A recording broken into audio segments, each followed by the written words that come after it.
We do a day and a tree, a two, a what?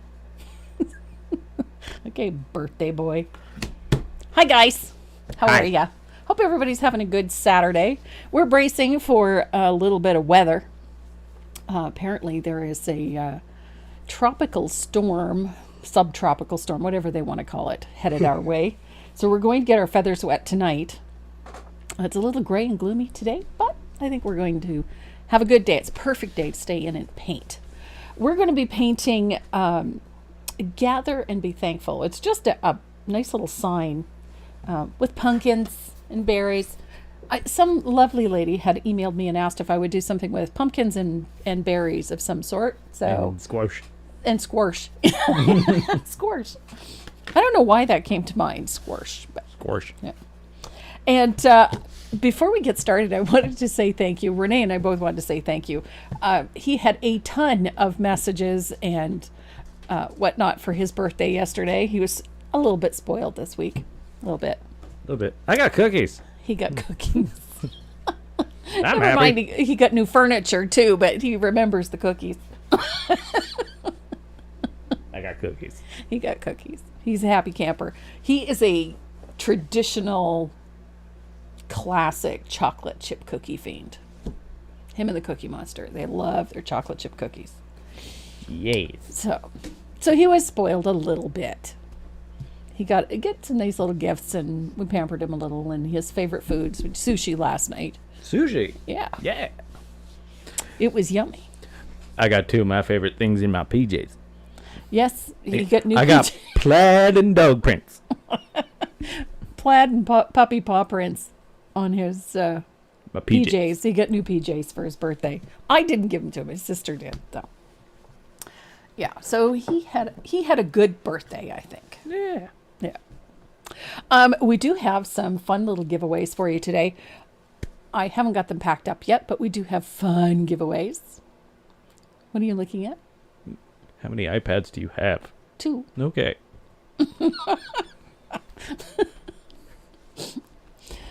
Anyway, so the giveaways this week, we have something really, really nice. We have some pen sets from Tombow. We've got the drawing pen sets, 3 of them, along with some Dynasty quills. So you guys will be able to play with those pens and create something really fun using watercolor or acrylic. And of course, there's always some other fun little goodies that we toss in too. But your giveaway this week is from Tombow and from Dynasty Brush. So don't forget to hit all the buttons today. Got to hit all those buttons. Get your name on that list. So Renee's going to do that once we're all done painting. I don't think I had anything else. Oh, yes, I did, actually. On a more serious note, those of you that know me and my partner in crime, Deb Antonik, some of you may know that her and her family are going through a few things right now. Her husband is not well. And so she wanted me to pass on to you that she's very thankful for all of the notes and the messages and your kindness at this time. She's very appreciative of it. She is processing orders, but she's having to do it in between trips to hospital and further up north for her husband's treatment, etc. So please be a little patient, but she is handling all of those orders for you. And on that note, I'd also like to say thank you to all of you for throwing your support behind her, because right now she needs it. And we're a great little community, this decorative painting community. So helping another, even if it's just throwing your support behind them with kind words or kind gesture, all of them are really, really appreciated. And I know my puddin' is really appreciative too. Yeah, she's in the chat. Is she? She's got the coffee mugs going. Hi, puddin'. Mwah. So yeah. And on that note, she's got a whole bunch of really cool surfaces on her website. Wink, wink, nudge, nudge. Wink, wink, nudge, nudge, including and not limited to the project that we're doing next Saturday. Next Saturday, we're going to be doing a set of 3 Christmas ornaments. I'm missing one. That doesn't matter. We're doing the chicken, the pig, and the sheep. We're going to have a lot of fun with that. They're very mixed media. I keep losing the sheep. So, yeah, they're very mixed media. We're going to have a great time doing these. They're a blast to do. Where's the sheep? It's somewhere. Don't worry about it. It's gone into... I see it. Is it? Just leave it. It's fine. Oh, he's going to trek across the studio to go get it. Okay. Thank you. So yes, and then we have the cute little sheep as well. So that's what we're going to be doing next weekend. I may change up some of the colors because I want them a little bit brighter, but we're going to have some fun with it. So if you are, I know that a lot of you have already got the surfaces for these. We have tons of them on the website. Deb has them on her website as well, and I know that she has inventory on them. So that is what we're painting next weekend. Your pattern will be up tomorrow afternoon because it's done. I just have a little tweaking left to do. And today we're going to be painting a Gather and Be Thankful because after all, it is Thanksgiving this weekend for us Canadians. Monday. Yep. Monday is our Thanksgiving. So I thought this was very appropriate. Are you okay? Wedgie. That was okay. Things I wedgie. didn't need to know. You asked. I did ask. You asked. Okay. You get the answer. I should know better. I really should know better. So, is your phone still buzzing? Yes. Yes. Renee has his eye on a puppy. Yes. He does. He has his eyes on a puppy. So, he's been chatting with the breeder. So, don't be a bit surprised, is all I'm saying. Don't be surprised by the end of the month there's going to be a third person Third personality. Personality is probably the best. Third personality on the live. Yeah. Okay. So, on that happy note, I think we should start painting pumpkins. What do you think? You could. I could, yeah. It would be fun, and at some point we have to today. Oh, we're getting TMIs in the chat now. Okay. I think that was referencing my wedgie. Again, way too much information. All right, guys, if you are ready to get started on Gather and Be Thankful, so am I. Contain yourself. Sometimes I wonder about you. About me? Yeah. It's hereditary. Yeah, I know. So it's your fault. Okay. All right. Or it's Dad's fault. I don't know. It's genetic, is what you're saying. Call it a recessive gene. A recessive gene. Okay. Mm-hmm. So it might not be my fault. It could be an ancestor's fault. Yeah. Okay. I think your side. Probably. I'd be willing to bet. Somewhere on your father's side. Yeah, more than likely. More than likely. You asked, you get an answer. Yeah. So this is the piece that we're going to tackle today.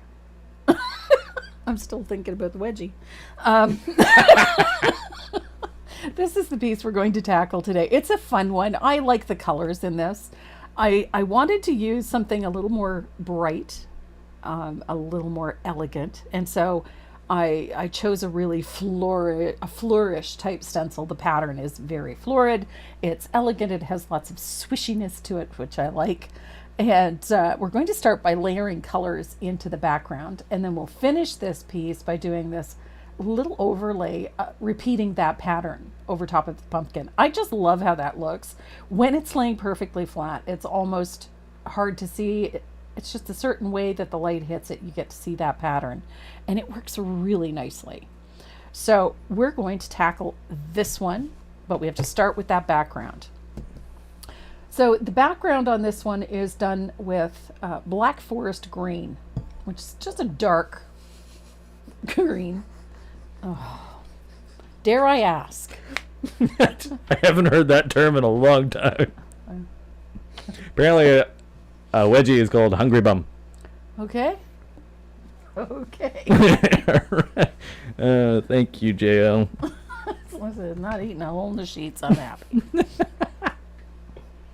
So we're going to position this stencil so that it just comes off the edge of the surface a little bit. And the color we're going to go over top of this Black Forest Green is Holly Green. I like this slightly brighter value. It's in the same tonal range, but it's a higher yellow content. So it's less brown and more yellow. And so we get a little bit of contrast. And that's what we want, is a more subtle contrast between these two. So I'm using a 1/2 inch Stencil Pro stencil brush for this. And this gives us sort of that tone on tone look. So a green over top of a green. And I'm working in a circular fashion. I change directions frequently. I've done this stenciling technique before.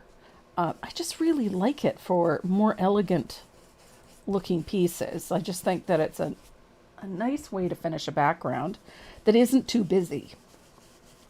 Sometimes, you find really pretty backgrounds, but they're a little on the busy side. This one, because of the tone on tone, it's a little more subdued. And I love it in the greens.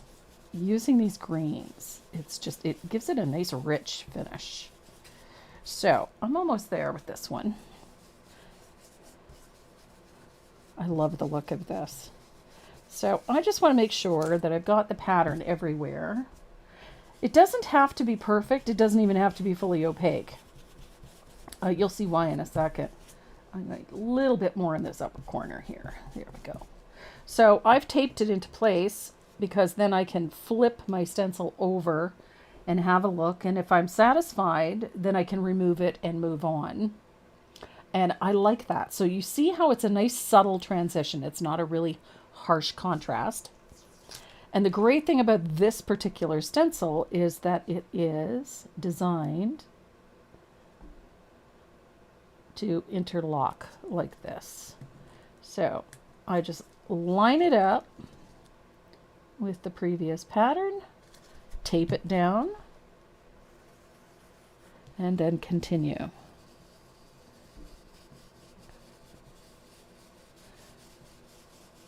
So it's not a difficult finish to do. You just have to sort of keep in mind that you have to line things up. So make sure that everything is straight before you start.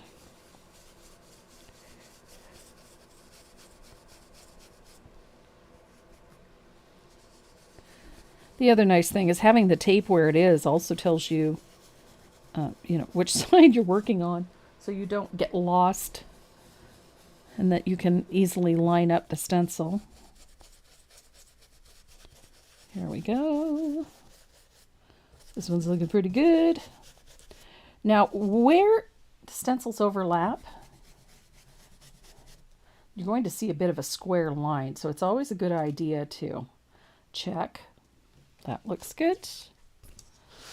And then I'm going to drop it back into place. Can't see it. Oh, there it is.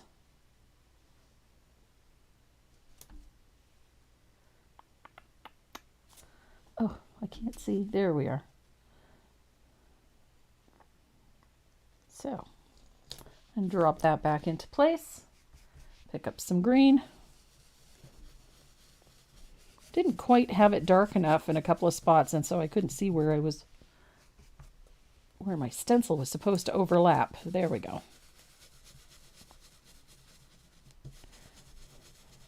Sometimes that green is a little too close to the background color.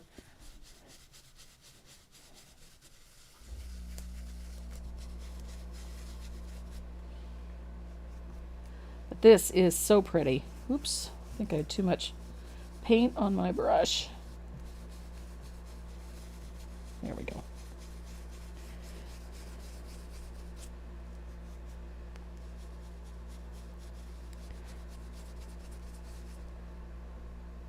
Let's see. I'm trying to get the... There you are.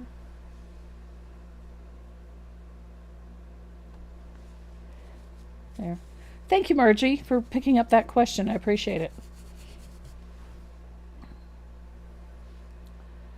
So the background is done with the Black Forest green, and then the stenciling is done with Holly green.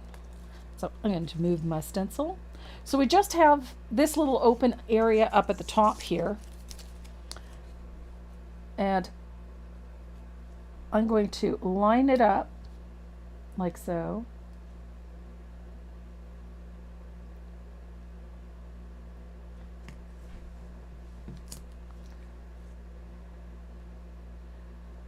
Just make sure it's lined up, and then I'm going to tape it into place, and we'll finish off the top area of this design like so. The idea being is we're going to have a continuous looking design on this background, kind of like as if it were fabric. There we go. And then I got a little spot right there that I need to sort out. Right. Yeah. Oops. There we go. Had a question from earlier. Okay. They were asking about your racks behind you. Oh, the spinning racks? Both, all of them. All of them. All of them. All of them. The ones that I have my media paint and my golden acrylics in, those ones are from Patricia Rawlinson's site at Creative Arts Lifestyle. I have had a couple of different spinning racks for my media paints and smaller bottles of paint, and I ended up throwing them out and went back to this one. This one functions really well for me, and it holds a complete set. So I've got all of my paint on there. I'm trying to see. This is supposed to line up, but I kind of got lost here, so give me a second to figure out where I went. It's October. I should be. What? I think I'm gonna set up a theme for Halloween. Are you? Yeah. Oh, so we're going to be thematic this month, are we? Yeah. Okay. There we go. Took me a minute to figure out where that ended. There we go. But I found it.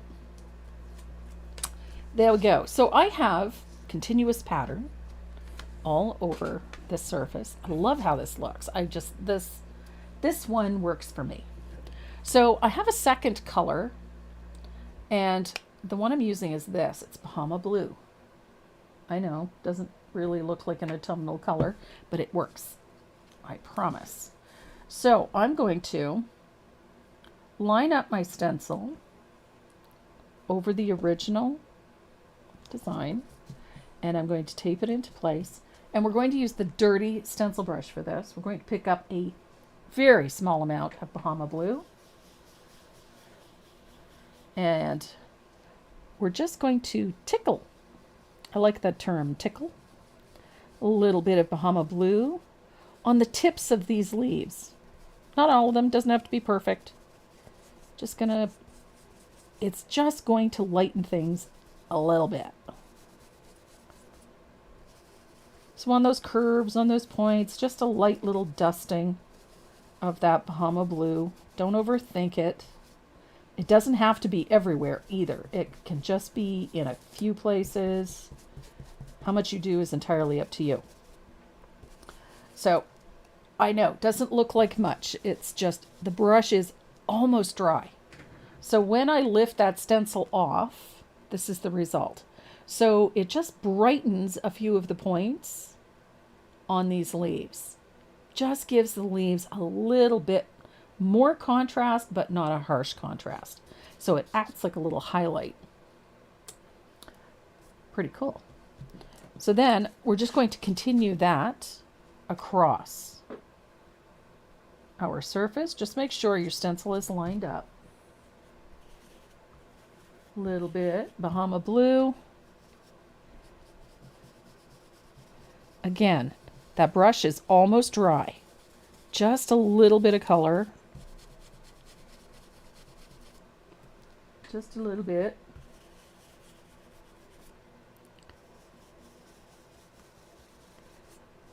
This part is subtle. Don't want it to be over the top.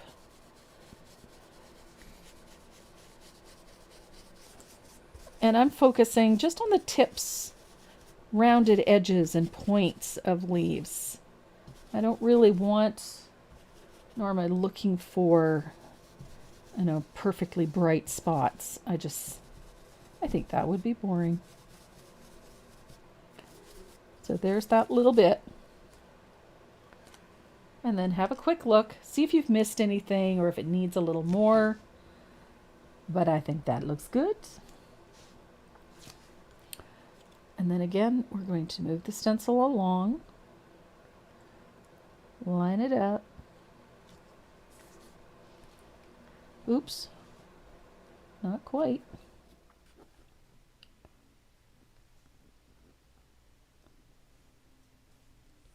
There we go. A little bit of blue.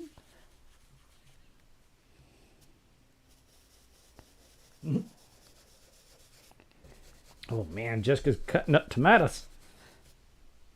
Dicing tomatoes. Yeah. I thought I was almost done cutting tomatoes, and then I found 11 more quart bags in the freezer. That sounds like a lot of cutting. That's a lot of salsa. I believe the blue she's using is Bahama Blue. Bahama Blue, yep. Just a little too. You do not need a ton of it on that brush.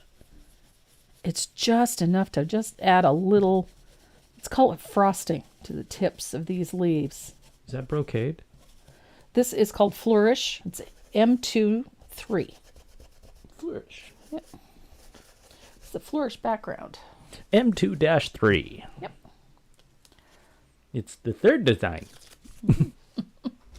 So we just got a little bit left to do up top here. I'm going to drop that into place.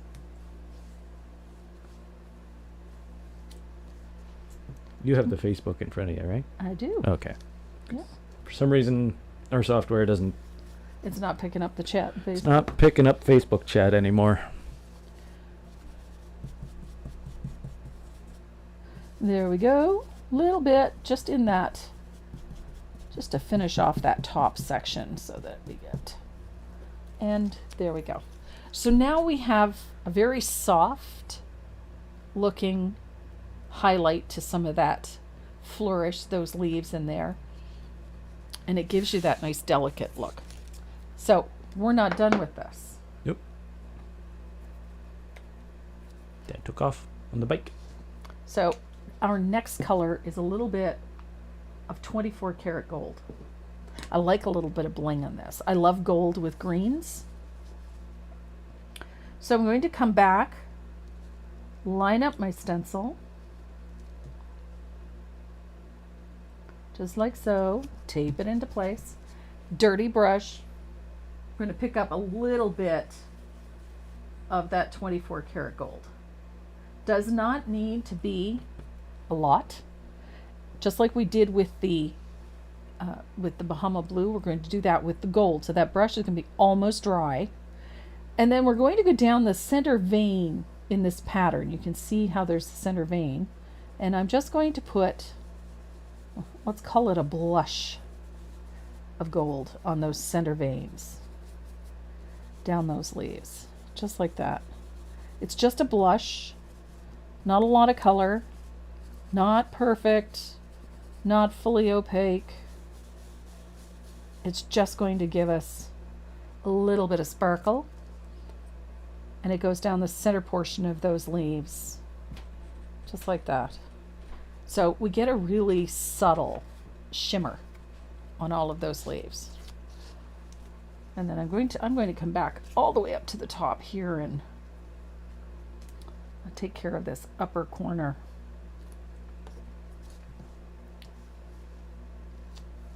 Just like so. A little bit of gold. I do love this. Little bit of gold with green is just so pretty. So there. Let's do a little in that corner. And then I'm going to move the stencil along.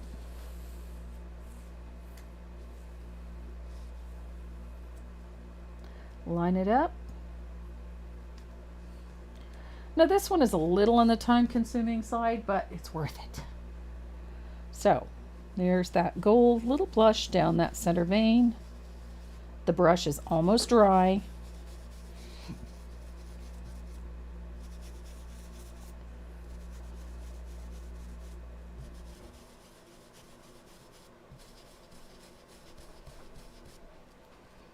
I like that little bit of sparkle.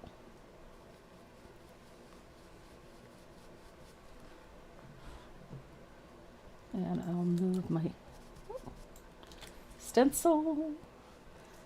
And we're going to move it one more time.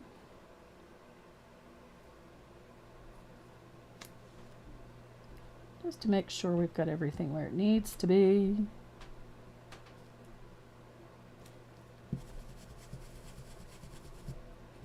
I like that the brush is almost dry. It's easy to control. And then we've got one little bit left to do over here. Just line up my stencil. Doesn't have to be perfect. If you overlap a little bit, that's okay. Don't panic. It's going to be well into the background. Nobody will ever know if it's not perfectly lined up. And anybody that sits that close to it to tell you that, don't worry about them. They have their own issues. There we go.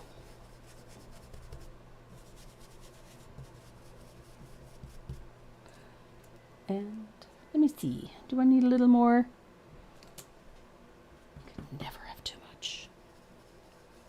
Well, for somebody who doesn't wear gold, I sure use it a lot. There we go. So now we have this. Oops.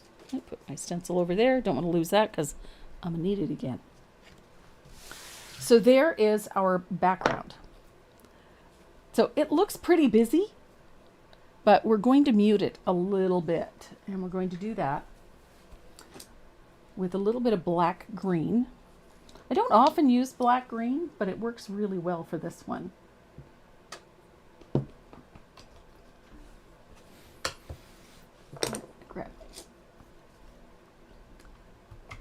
Now we're going to put a shading around the outer edge of this surface.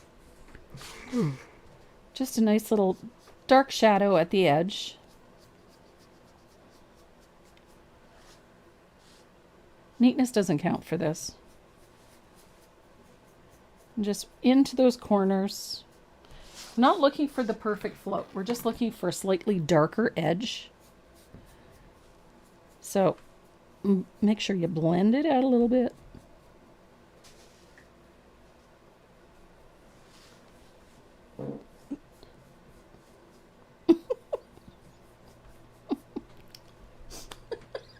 It's the deer in the headlights.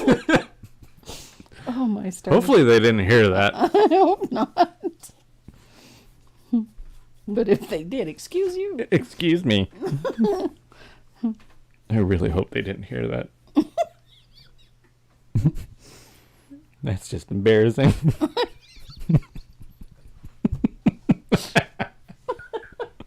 Oh, dear Lord. Some days, I'm telling you.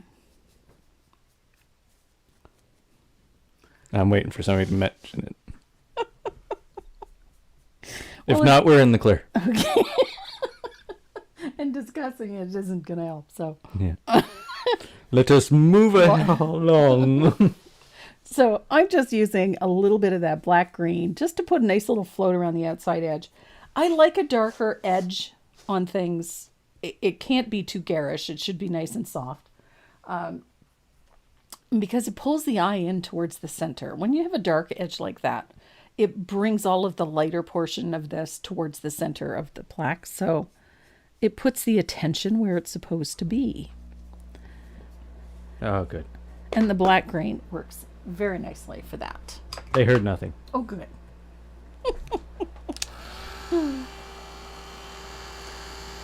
Which I'm really surprised. Yeah, so am I. Kind of went off like a gunshot.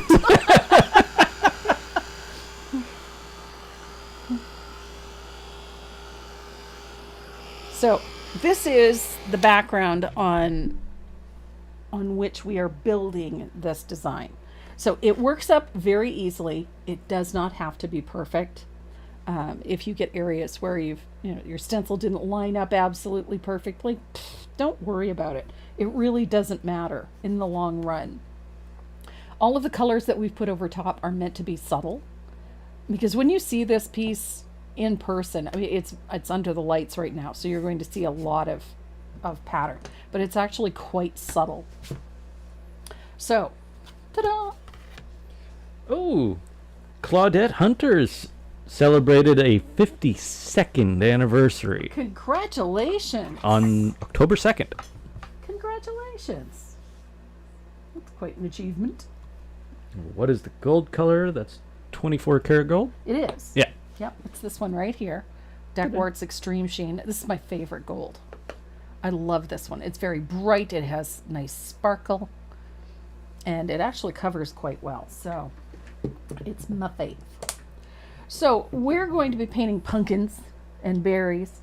And this piece is not difficult. I wanted really rich oranges for this. I wanted bright in your face oranges, and I wanted bright in your face yellows, very autumnal yellows. So the colors that I chose for this one are Canyon Orange, which is a nice earthy bright orange. It has a nice rich tone. The reason I went with this one is because it's a bit more opaque than most. So this one has a little bit better coverage. And then I used Primary Yellow. We don't often delve into primary colors for a lot of things, but their Primary Yellow was ideal for this. So this is the color palette that I'm working with, is those two. So we're going to start with the squash. I have no idea why I'm stuck on that word, but squash. Squash. Squash. Squash works. So Primary Yellow. Other pumpkin. Other pumpkin? Okay. Squash. The Primary Yellow actually covers pretty well. However, like most yellows, it tends to be a little on the transparent side. So, and the same with the oranges. So I decided I'd put down a little bit of warm white first, just to give, so that we're not fighting against all of that green. And I want you to notice the direction that I'm painting this. I'm following the shape of that squash when I lay that in. So it's going to have some brush marks, some lines showing, and that's okay. We're going to make that work in our favor. So I get one coat. I know, hard to believe, but that's it. I'm only using one coat of these colors on here.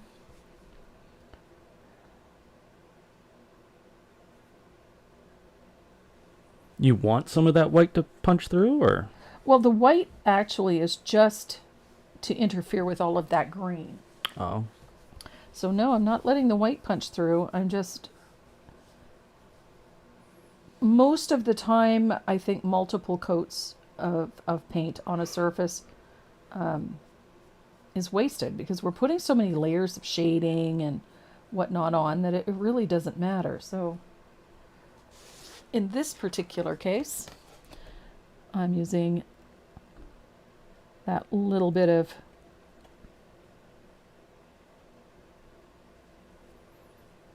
Oh, now some people are saying they heard it. they just didn't know what it was. They didn't know what it was. Now that they have an idea of what it is, they're laughing.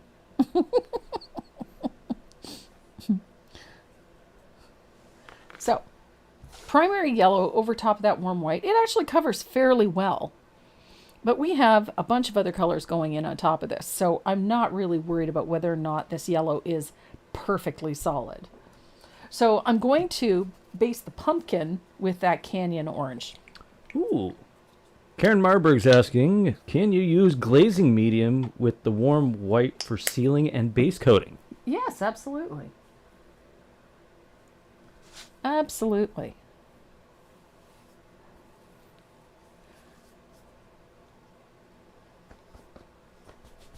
I am a big fan of using glazing mediums. I find it helps make the paint move. Just makes your life easier. So I'm base coating my pumpkin with that Canyon Orange. It's a nice bright orange. It's perfect for pumpkins. It's a nice rich orange.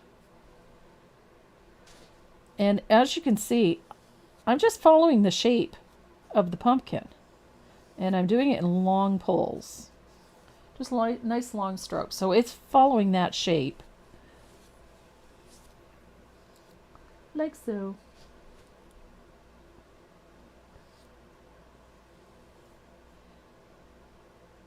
This just makes your life a little easier doing it this way.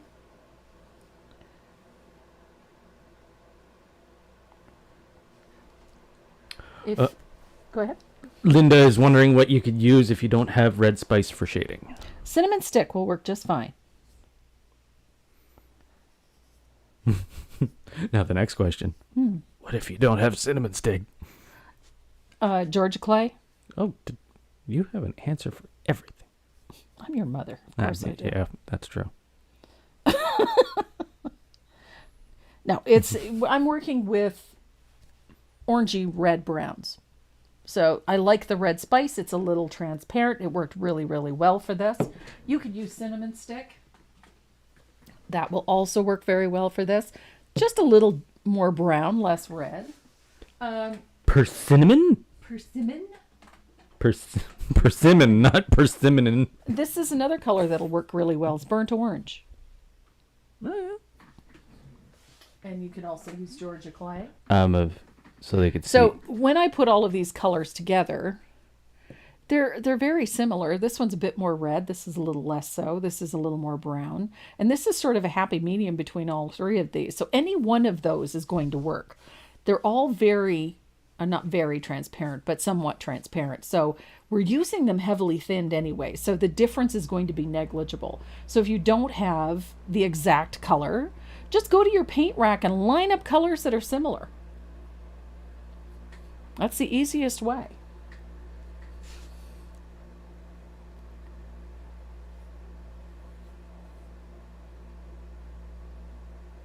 Ooh, there's more ginger snaps coming. Oh, somebody made you ginger snaps? Karen. Karen's ginger snaps. The best ginger snaps.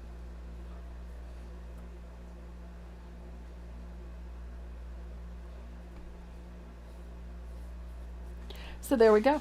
Look at that pumpkin. Nice orange pumpkin.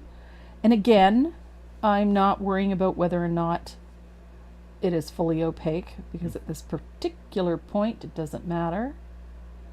So I'm going to make sure that I've got all of the pumpkin painted. That's all. There we go. Selective hearing. Dogs have it too. Yep. So, pumpkins. So we're going to use a little bit of either lush green or antique green, either one, for the stem on these squash and on these pumpkins. I'm going to... I did put down a coat of warm white on the stems because we've got so much green on this background. It needed to have something that's going to separate it a little from the other green. It'll make your life simpler in the end. So I'm just going to base coat that with a coat of lush green, or you can use antique green if you're missing lush green, if you don't have that in your arsenal.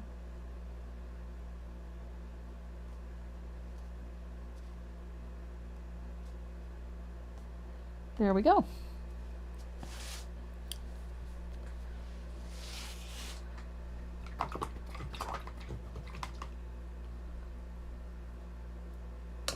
So I'm going to dry this real quick.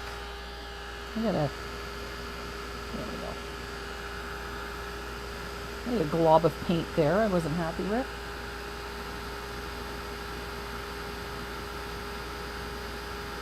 Now, the reason that I do this in those strokes, those long strokes, is it helps shape the pumpkin a little bit. It creates that texture of the surface of the pumpkin a little bit. And it kind of eliminates the need for tracing the line drawing back on for for the pumpkin. I am going to put the other little details back on. There we go.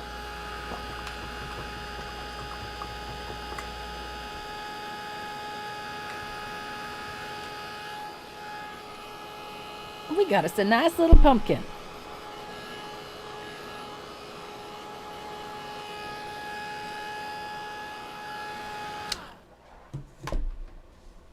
So I'm going to use this red spice. I like this color. It is a little more transparent.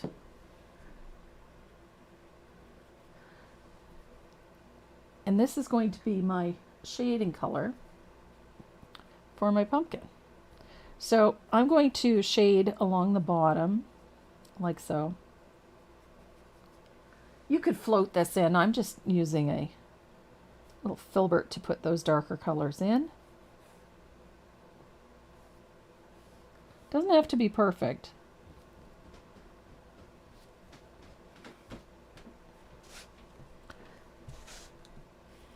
So it's a nice thin wash of that red spice. And it's going to go on both sides. So in that shadow, I'm going to bring a little of that up and around. And I'm going to do the same thing here. I kind of like this more painterly look. So I'm not looking for perfect floats. So I'm just going to smear a little of that red spice on the pumpkin. So all on the shaded side. A little bit right in here, that shaded area. And then just blend it out. We're not looking for perfect floats. And same thing here.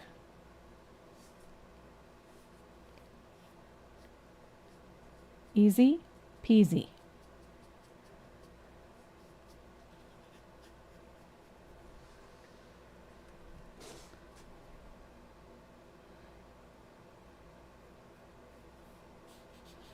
Don't be afraid to use your fingers to blend things. Doesn't hurt. And then shade those little areas too. Now I've just used a little bit of glaze or water to thin out that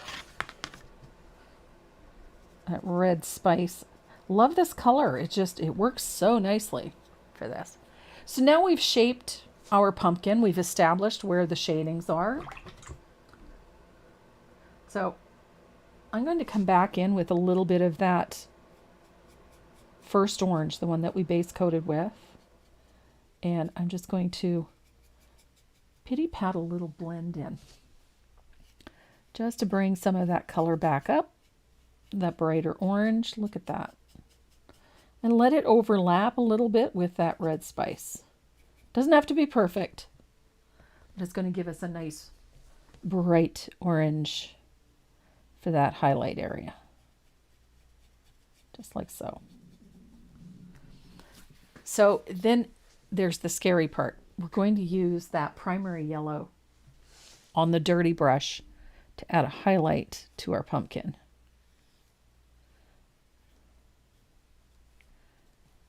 All those highlighted areas.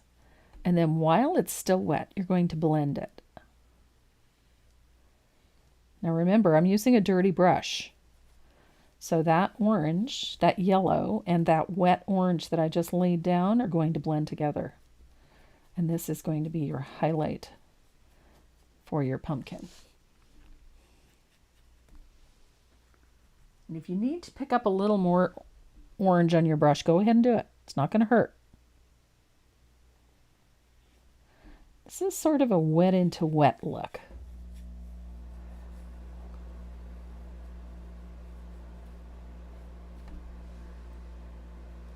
And then we're going to brighten this. Another little stroke of that yummy, yummy yellow.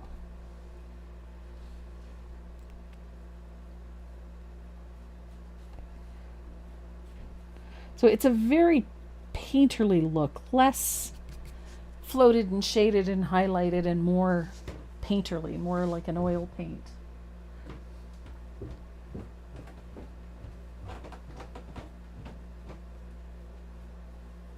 And I love that yellow on there. We need to get a little of that yellow at the tops of these pieces in the back here.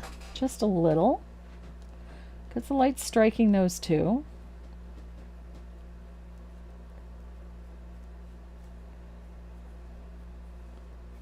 Pretty pumpkins.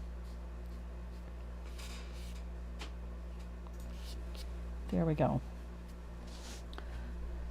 So we've got those great highlights at the top of our pumpkin. I'm going to rinse out this brush, and I'm going to grab an angled shader, and we're going to deepen all of those shadings with some asphaltum. Now I don't want all of this fresh paint to move, so I'm going to dry this quite well.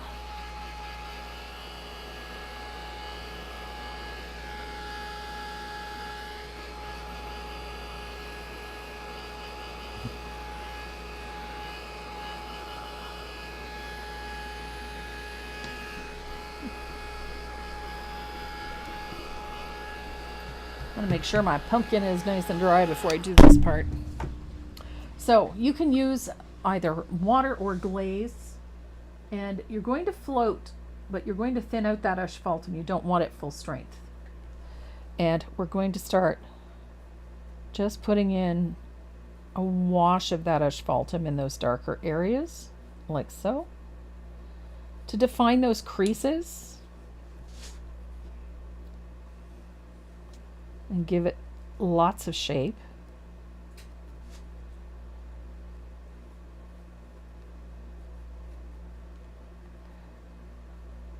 And we need a nice shadow on this side in particular to make all these berries stand up nicely.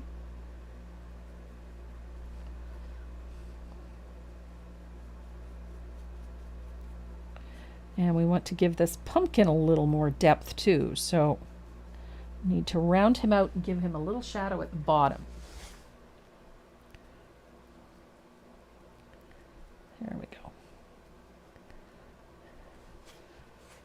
And then we're going to deepen that shading in here.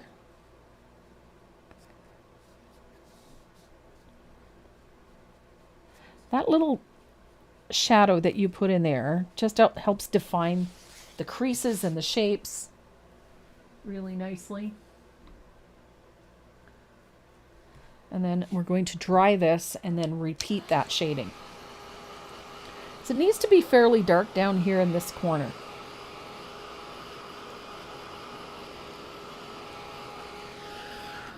So I make sure that it's well dry before I put this next layer on, otherwise it just pulls it off.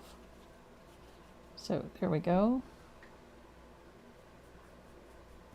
Now it's important that you use thin layers of color for this, because otherwise it gets very dark very quickly and it looks very heavy, and you don't want that. So I'm just going to put layers of that glaze over top. Gives us a nice deep shadow on that side.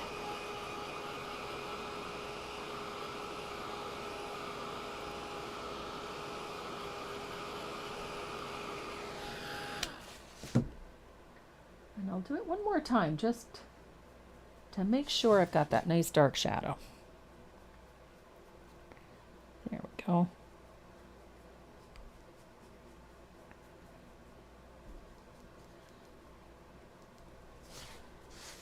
And I think we're good. So I've got 3 layers of asphaltum in there, nice and dark, but still quite transparent.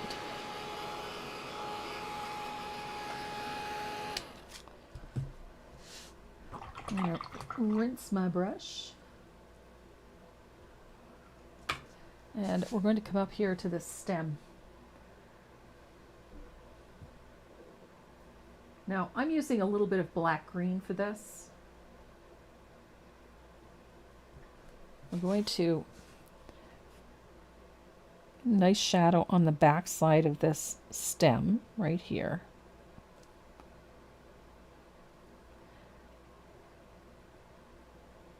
And into that little crease behind.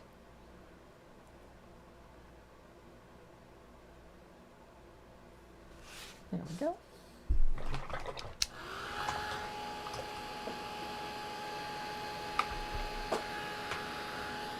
So, dinner tonight. We're having jerk chicken. Ooh, I like jerk chicken. Yeah. Jerk chicken. Yep. There you go. English is a second language today. I guess so. Well, I've been talking dog for the last bit here.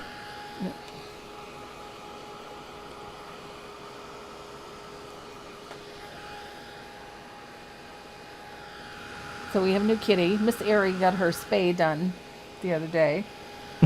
She's managed to break every single Like one. nothing happened. Like nothing happened. I mean, she's broken every single rule the vet gave her to follow. Keep her quiet. She's been anything but. Don't let her be too active. Good luck with that. Yeah. Yeah. That little thing is hell on wheels. I'm liking it. I like my pumpkin. So, since I'm here, I'm going to take some of our black green and I'm going to shade into this corner a little bit. Our black green, we need a dark corner down here. Just a little dark. The only reason I'm making that corner any darker is because it's going to have some bright red berries and I want them to pop. So I need a little more contrast in that corner. And I'm going to use that same green. I want to give this a nice deep shadow back there to lift this pumpkin off the surface. So I'm going to use a little black green and shade around my pumpkin.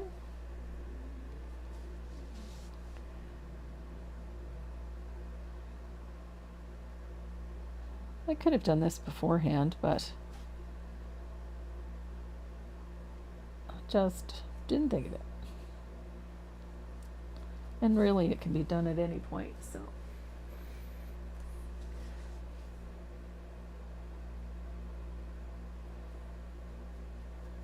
And I kind of like that, especially near that yellow. I like that contrast.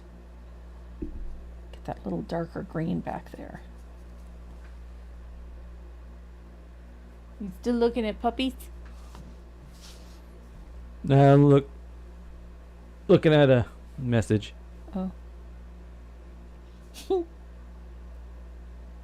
Well, she wanted to know what kind of experience I had with Mal's. Oh. Okay. So I just said, check out my Instagram. Yeah. She said, wow. Have experience in German Shepherds, Dutch Shepherds, Belgians, dogs in general.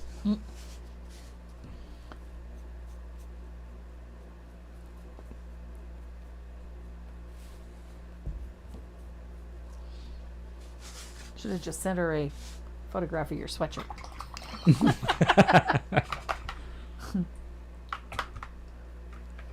I'll wear it.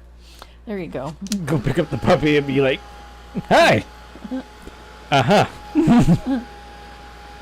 No, wear the no bad dogs. Yeah. No, yeah, that's awesome. No bad dogs.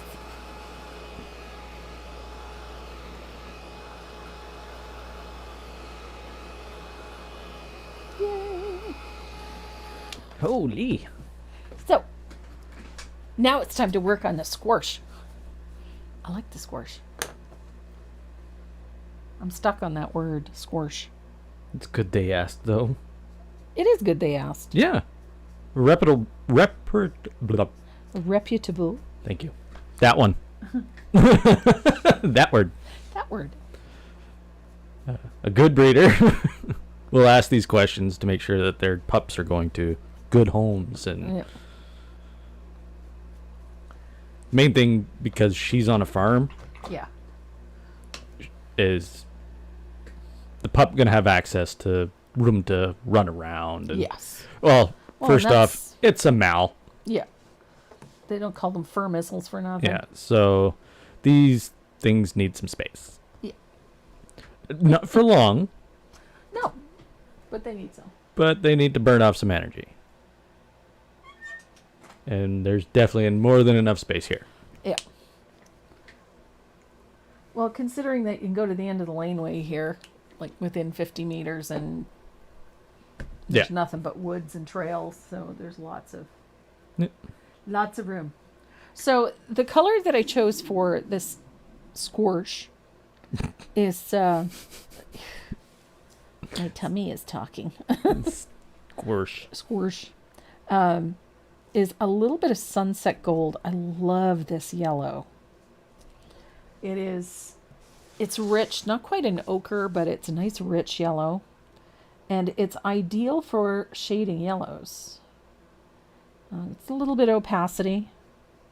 I love that it's got this nice richness to it. It's like a bright ochre, if that makes any sense. So I'm just going to pity pat a little of that into that shaded area. I'm going to bring a little more yellow in. I love the fact that when you're working with a glazing medium like that Joe Sonia's, the fast dry glaze, it keeps the paint open and wet a little bit longer than normal, than it would without it. And so I can pull a little of that color in, and then I can blend these colors together. So yes, I'm using a lot of paint, and I'm just squishing colors together. I think that works really well. I'm squishing colors together.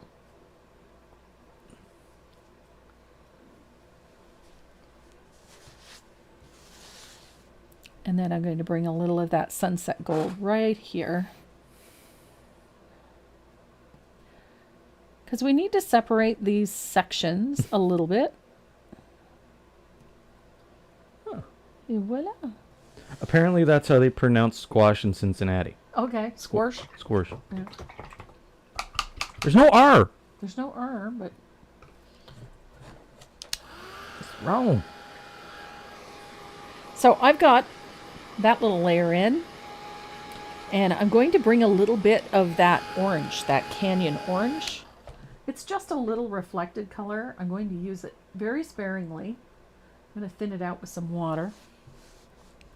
And I'm going to use that to shade into these areas. Just a little. I don't want a ton of it, but it's going to help give us the look we want. So I'm going to have berries that come out to about the halfway mark on this squash. Is Patrick sick? Yes, Patrick is unwell. Why? It is not COVID. Oh. No, it's just, I think he's got a flu. Got the flu. I think he's got a flu or whatever that bug is that's floating around. Ugh. Because there's a couple of them that are just, ugh. 'Tis the season. Yep, it's ich season. As soon as all the kids go back to school. Yeah. Yeah. Well, everybody's at net, so they'll all be coming home with some version of the crud. I have no doubt. The last time I went to net, which was 2019, I came home with crud. Is crud a thing? Well, we call it the crud. Just same as Las Vegas. We call it the Las Vegas crud. Everybody comes home. It's from canned air conditioning in hotels and gotcha. whatnot. And, one person gets the sniffles and then everybody has it. Circulated air. We call it the crud. The crud. Yeah. So I've got that little bit of orange in there. Yay. So I'm going to dry this really well, and then we're going to use a little bit of that red spice to deepen the shading. And then again, just like we did with this pumpkin, we're going to use the asphaltum.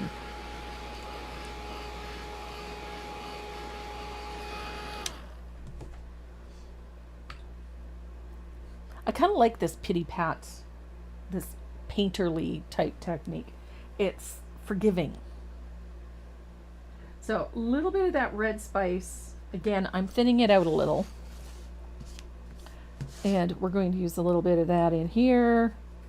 I love what it does for the oranges in this. It just makes all of those oranges jump. Doesn't need to be a lot. And it's just a wash, just to deepen these colors. And I'm going to do the same thing over here.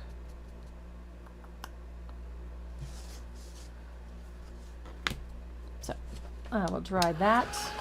I love that red spice over yellow. It just has this nice, rich, orangey tone to it that works really nicely. So we're going to deepen the shading on this with asphaltum. I'm going to switch to my angled shader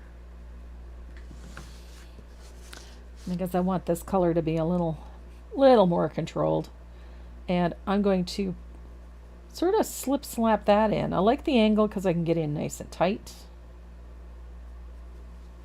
Just like so. And we're going to deepen this area in here.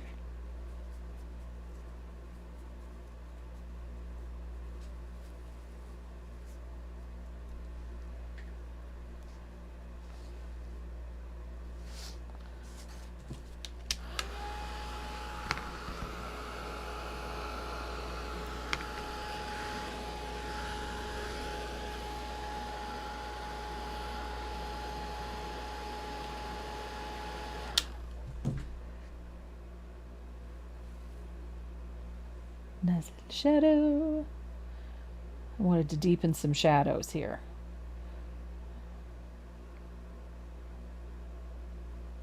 Et voila. I like nice defined shadows on stuff like this. There we go. Now I want a slightly brighter highlight in here, so I'm going to grab a little bit of warm white.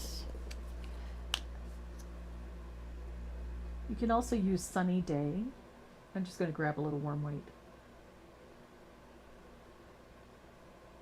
And I'm going to mix just a little bit for a highlight right here. Yay, asphalting. Asphalting? Yeah. That's what it's called, is it? It's called asphalting. It's when you use asphaltum. Ah, I'm asphalting. Okay. I'm going to asphalt this. So, little highlight with a little bit of thinned warm white and some primary yellow, or if you have some, a little bit of Sunny Day. I kind of like the more rustic look of this, the less perfect appearance. I'm going to grab a rigger and a little bit of lush green. I'm just going to fix this stem. I don't know what I did, but I messed it up. It's not connected to my squash. I'm a little obsessed with the whole squash thing. I think it was something I saw in a movie or a book the other day. I think it was a book.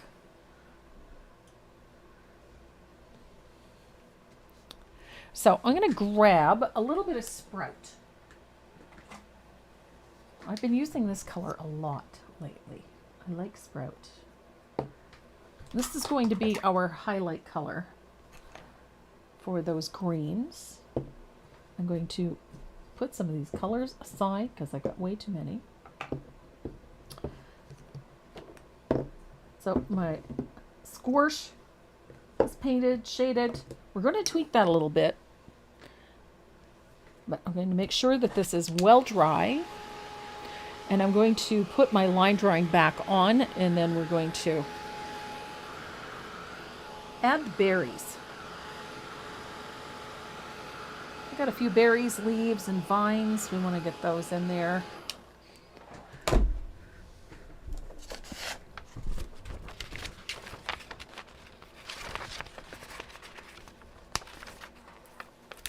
So here's my line drawing. I have mine all cut out so that it fits perfectly on my surface. And then I tape it onto my surface so that it lines up properly.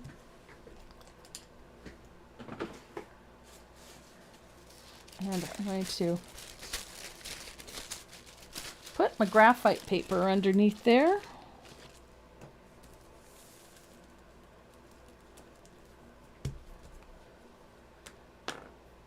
And I'm going to use my red gel pen. This is so handy because I can see what I'm doing and what I've done. And I'm going to put all these little details back in these berries.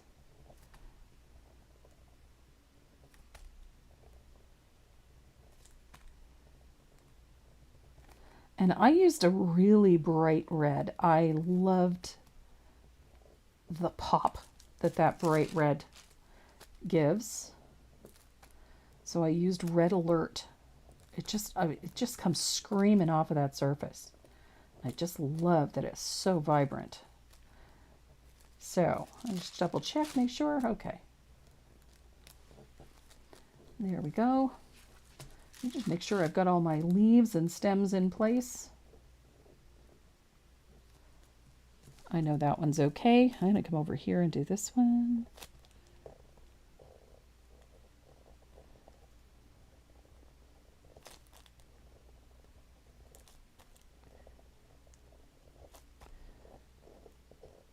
This is like watching paint dry. Watching somebody trace these things. It's like snore.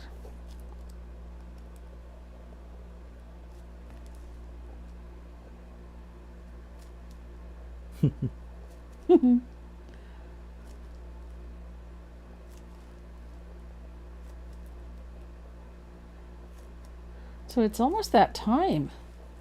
I gotta start thinking of what we're going to do as far as project for the 12 days of Christmas. Ooh. Because I will soon have to get that done. I'll be probably busy filming or shopping spree for the puppers. The other thing I was considering doing is, depending on how many dogs are in the shelter at the time, is we cover the adoption fees for those dogs that are in the shelter. Oh, I like that idea.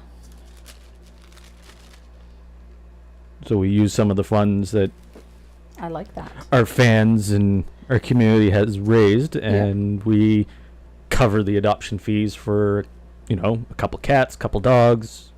Make sure that they go to good homes. Make sure they go to good homes. Yep. And then put together a little new dog kit or new cat kit. Food, bed, collar, leash, harness, whatever. We can do that. So there we go. I've got my berries and my fruit on there. Treats, cookies, toys. Yeah, yes, of course. Of course. All the things. So I'm going to use a little bit of warm white. And we're going to put a base on these berries. Whenever I'm doing red berries, I like to have a coat of white underneath. Again, I don't often put more than one coat on, but the white just gives the berries that brightness, that pop that I want. And because I'm using a color like Red Alert, it's a little on the transparent side, but it's also very, very bright. This little bit of white under there is going to give us a little bit better coverage. That's number one. And then number two is it's going to help show off all the vibrancy of that red. So, and there's a bunch of berries on this one. Because, more is better.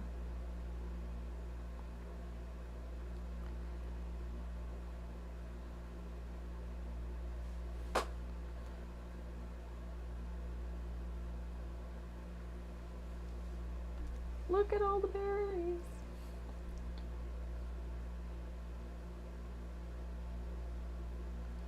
Just fast and dirty. Now, most of the time when I'm tracing berries, I use my shape maker so that the berries stay nice and round. But I've already painted this one 3 times, so I think I got the berries thing down. They don't look egg-shaped. Well, that one does, but.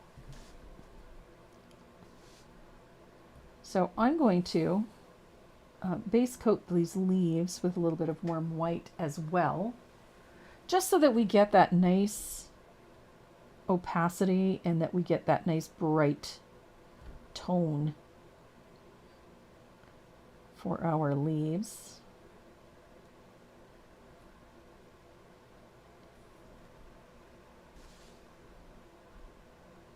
That little bit of warm white makes a huge difference, especially when you're working over top of darker colors.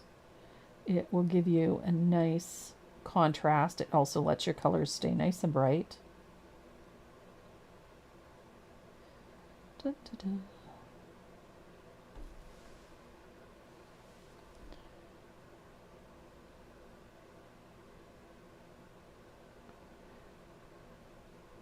I'm excited about the 12 days of Christmas. So if you guys have any ideas or preferences for what you would like, what kind of project you would like for that event, please feel free to let me know. I sometimes get a little stuck. I'm not quite sure what to do next. So if you guys have preferences, I am all ears. More than happy to listen to ideas.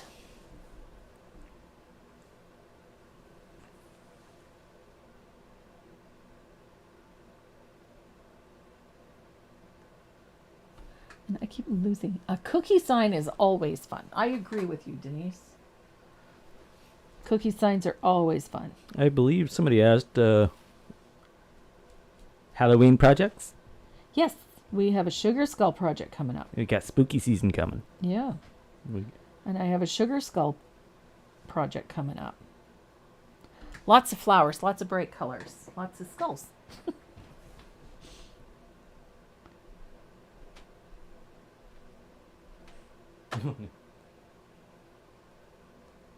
Puppy getting stinky. Go give him a bath.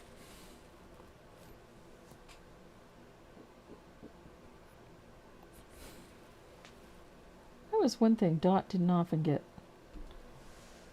Stinky. Dot never got stinky. She No. didn't. She didn't have the. She never had the wet dog smell. Well, she also didn't like water. Yes, that's true. that was probably part of it. Yeah. Yeah. No, she was. She kept herself clean. Yeah. It was But- dry grass. That's what she loved. She Yeah. loved rolling around in dry grass and snow. Yeah. Which. That was but the only time that she would get wet. Yeah. Because it sure as heck wasn't bath time. She didn't like going for a bath. No. Keep myself clean so I don't have to go get a bath. Oh, she got skunked. Oh no. That's never fun.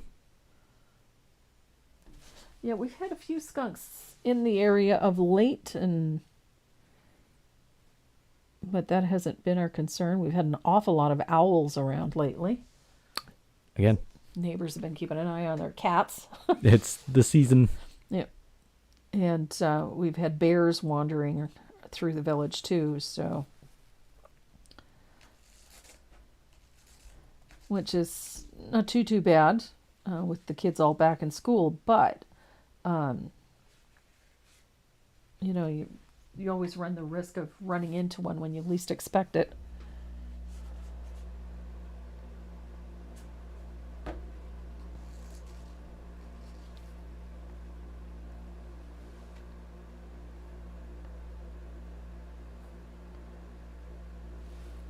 We have a lot of wildlife shows up around here.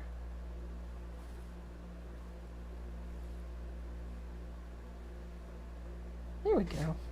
So, oh my goodness. White dots and berries. Hello. It's times like this that I rethink the wisdom of putting so many berries in a design. When I have to actually sit down and base coat them all. So, I'm down to the last couple, and then we'll be able to paint.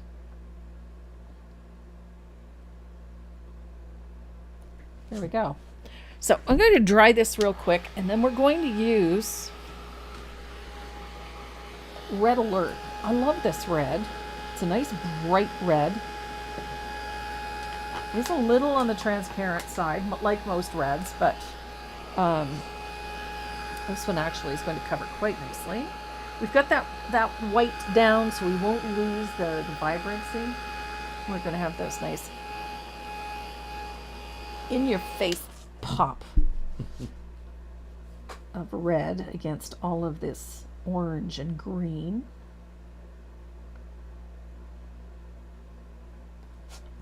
So I'm going to go over these leaves with a little bit of that lush green.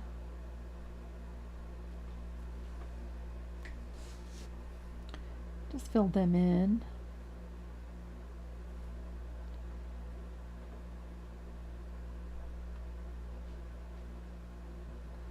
Like so.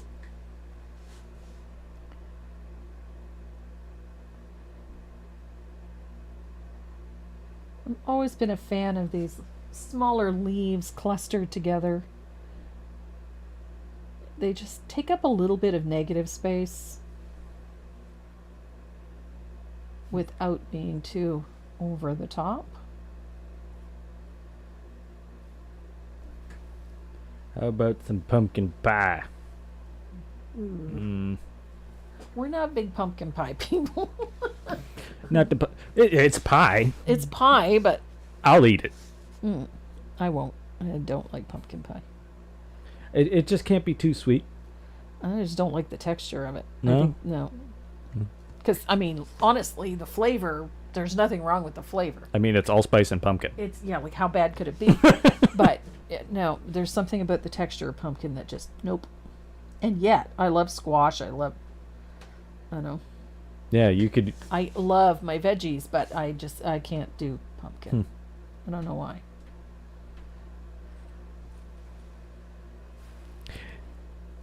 Strange. I have 3 of the most beautiful eggplant in the fridge in the back. Aubergine?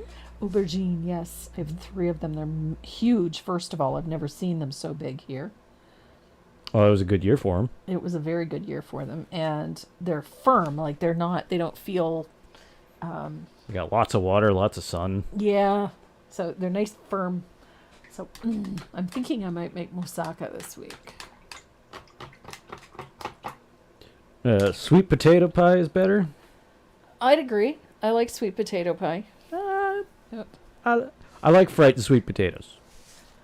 Yeah. You make some sweet potato French fries. I'm all in. Yep.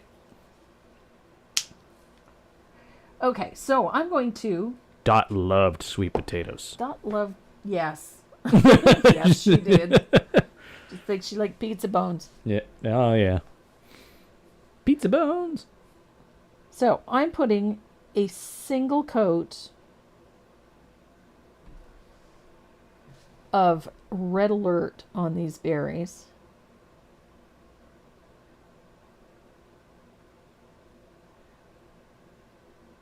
And honestly, you don't need any more than that.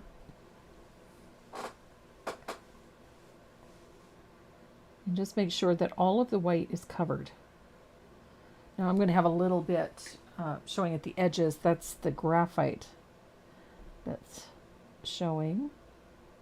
As long as I get all of that white paint covered, we're golden. And this is just tedious. Painting little red berries.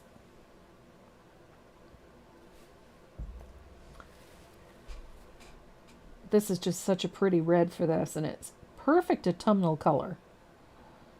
It's a great red for any type of fall project because it's highly saturated. It's got this nice bold red tone to it. And it works particularly well with oranges and yellows because it's a very warm red.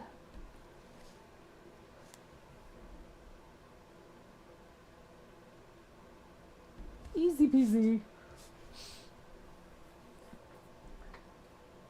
Foxes or owls? Ooh, Sandy, that's a great idea. Foxes, owls, forest animals. Oh, yeah. Yeah, That would be a good one. it would indeed. It looks great with white berries. Yeah, it does look good with white berries. So you could obviously do that too. Let's do blueberries. I don't think blueberries would work. Why not? Not the season for blueberries? No. No. Well, it would depend on the blue, to be honest.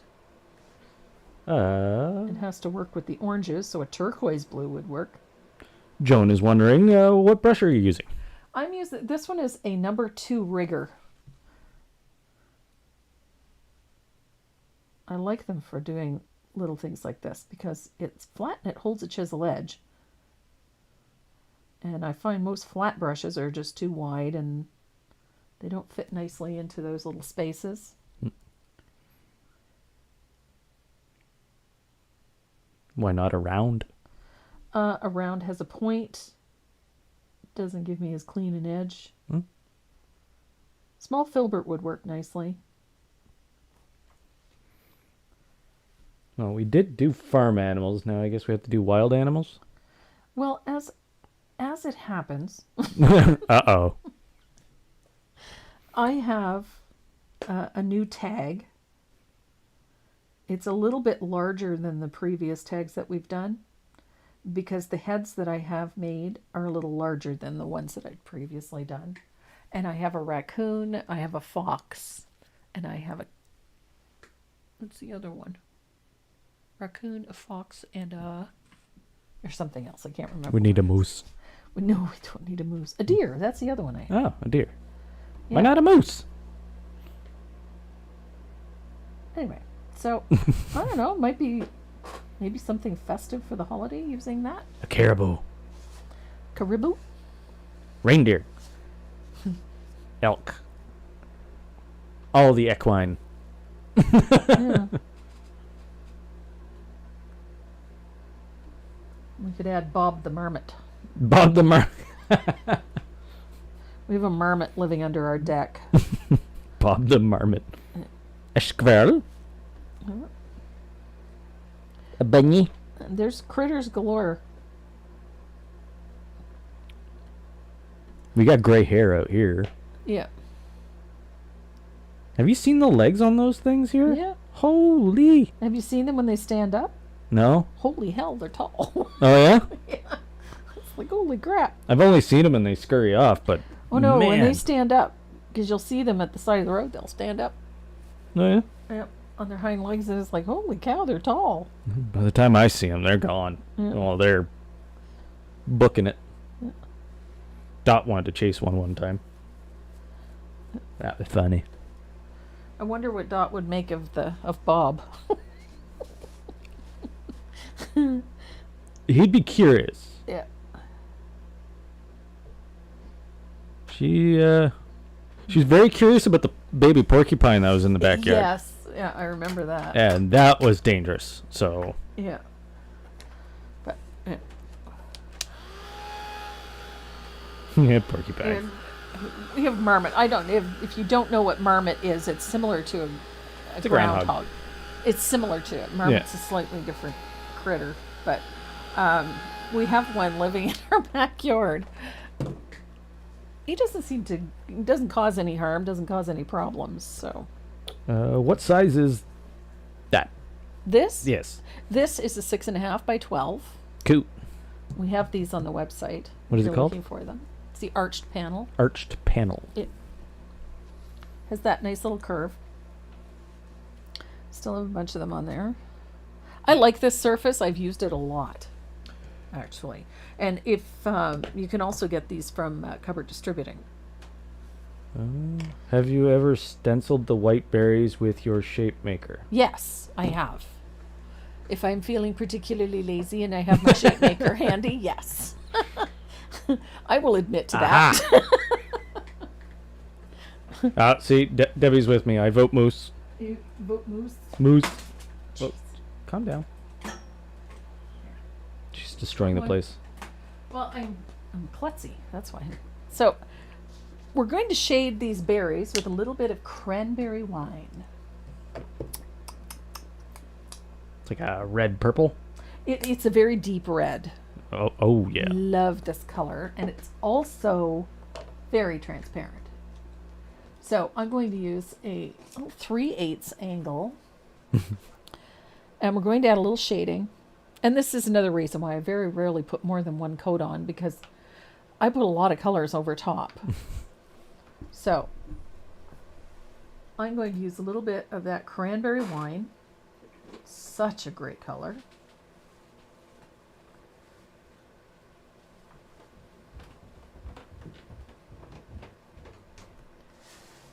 And I'm going to put a shadow on the back side of these berries. Just a little float. About half the berry. Just like so.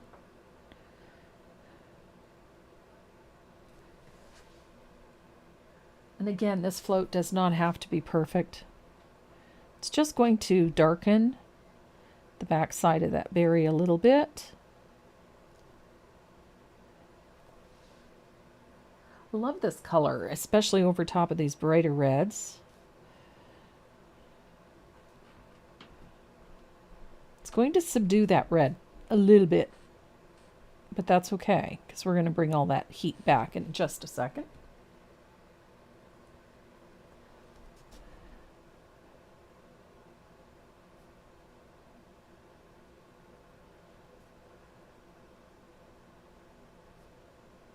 Such a pretty, pretty red.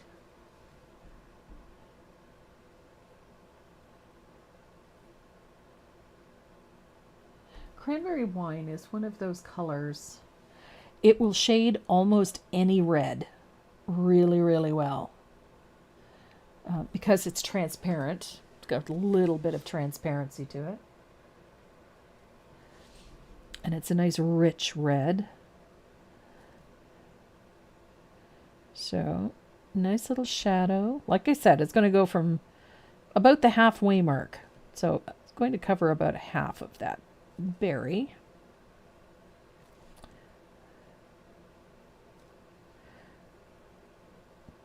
And it's going to be on the right side, lower right side.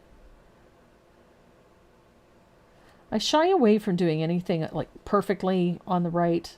So, down and away, I like that. It just, because your light is never coming from just straight from the left. It's always, coming down at a bit of an angle. So we want to maintain that a little bit.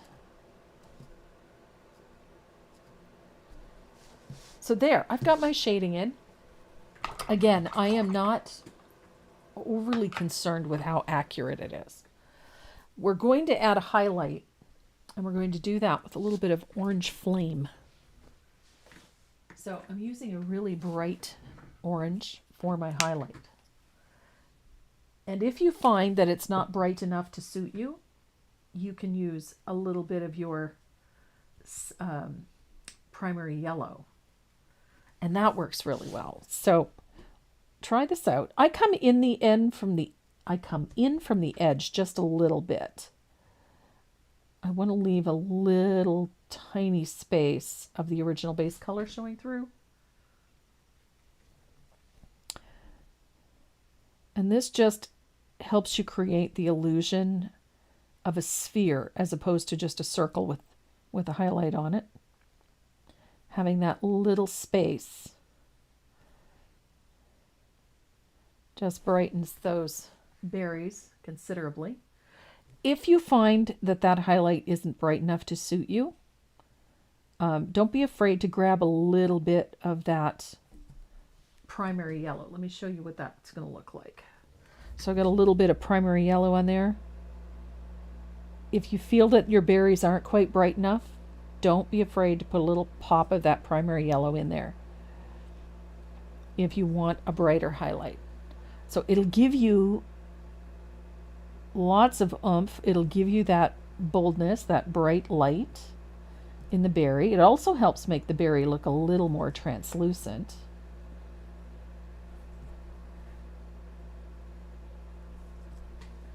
And then you get these really nice round berries. The orange wasn't quite cutting it for me, so. Now, I'm just blotting my highlight a little bit with my finger. I'm just finding it a tad too solid, so I blot it a little bit. So if my highlight looks a little too opaque, I just tap it with my fingertip. And it just helps soften that highlight a little.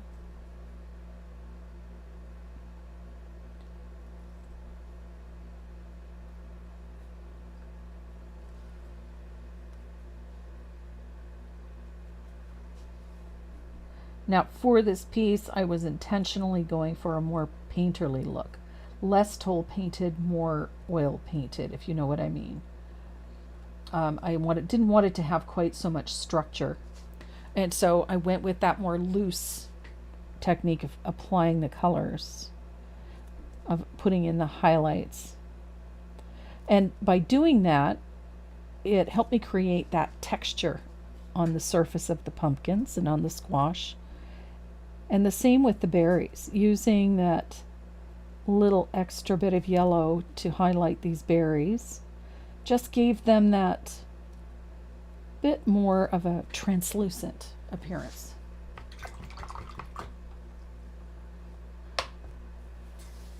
So we're going to use a little bit of that black green, and we're going to put a nice little shadow at the base of our leaves.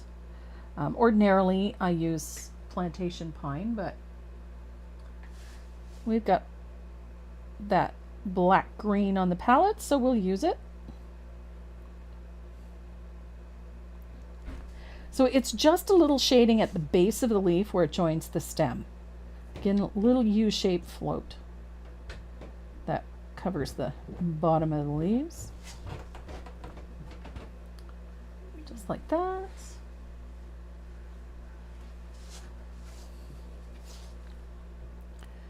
And we'll give this a second to dry, and then I'm going to deepen it.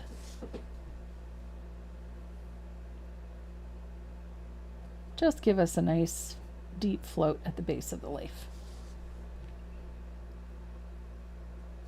And then while I have that black green on my brush, I'm going to come over here and put a nice shadow on the underside of my stem.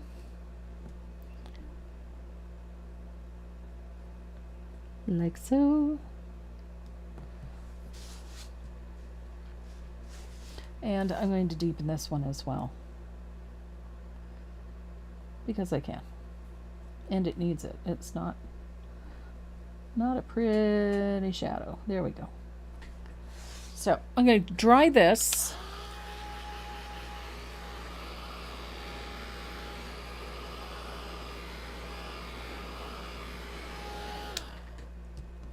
And then I'll just give it one more coat,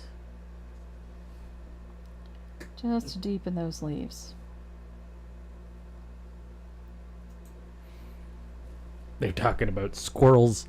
Squirrels. Squirrels! Your father has a little bit of an obsession with the squirrels.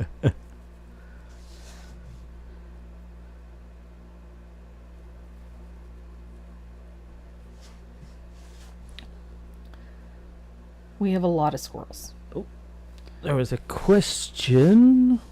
Susan, who? I've been looking for Susan.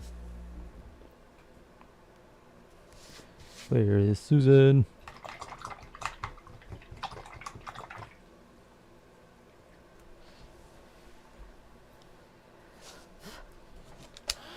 And Susan's question. There it is. Where in Canada can I get Decaward fluid acrylics, or what do I use to replace it?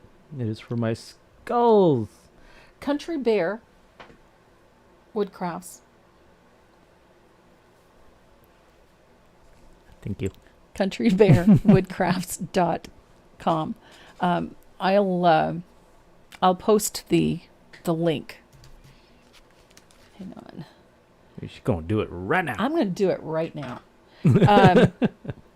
They are the Decaward distributor, although the company has changed hands. They are still, you can go to their website and you can order the fluid acrylics through them.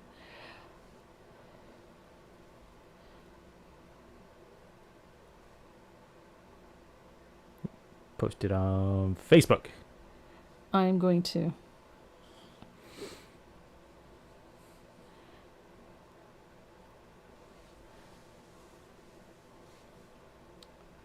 Copy. I'm going to go to Facebook page.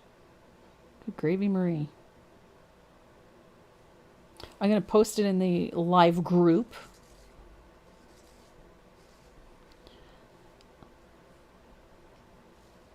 That's not the one I'm looking for. Hello. I need to go to there. I need to switch it. Too many profiles. Okay, I'm going to stick it right in the chat. Yeah, do it that way.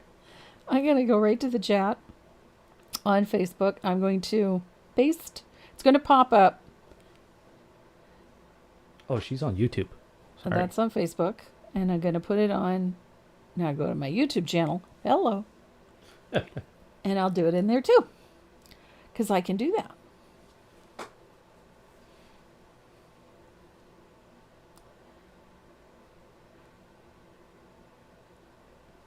Okay, and I'll go put that in the chat. Paste. Hot damn, I got this down now. There we go. There we go. Yeah. Just So yes, countrybearwood.com is Deckwort's, one of Deckwort's Canadian distributors, and they do carry the fluid acrylics. You're very welcome, Susan.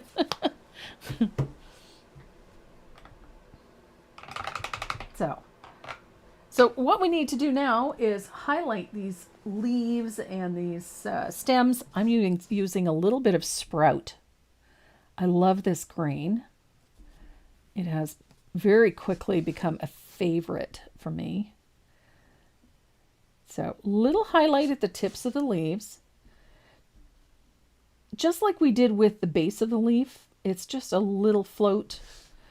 These leaves are not heavily detailed, so they're just a little float at the tip, just to give them a little highlight. I'm going to do the same over here. Easy peasy.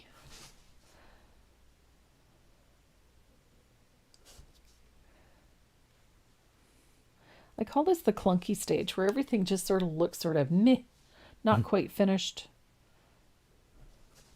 And then I'm going to pull a little of that highlight onto the stem of our squash. And then a little bit on the top of the stem too. Just like that. I'm going to do the same thing over here. So,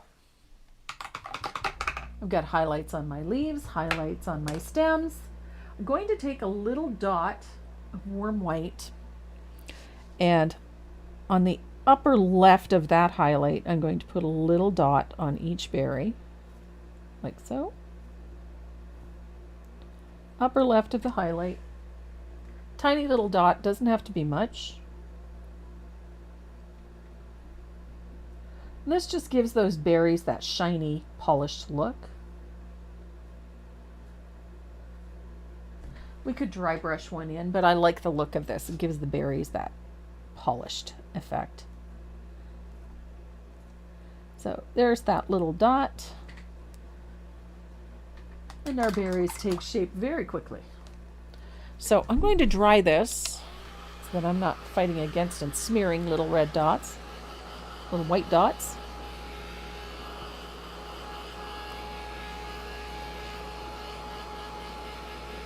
Now, before I start all of those little fine details and lines, I want to add that stencil design to the pumpkin. So I'm going to grab the stencil that I used for doing the background. Now, the one thing I don't want it to do is to match direction for what's in the background. It needs to go against that slightly. So I turned it on its point like so. And then I grabbed a clean stencil brush. Needs to be a clean one, so that you're not adding other colors to this pumpkin.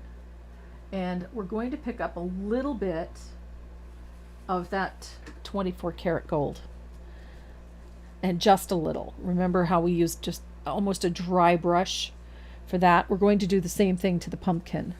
So staying inside the confines of the pumpkin and avoiding things like the berries and leaves, I'm going to apply a dry brush of that 24 karat gold to the pumpkin. We don't want a ton of it on there, and it needs to be dry so that it's soft. We don't want it to be solid because then it would be a bit much. But I'm just stenciling inside the confines of the pumpkin. And it's hard to see when you're doing this because the brush is almost dry, so. And we don't want 10 tons of it. So I think I've got everything I want on here. So a little bit of 24 karat gold.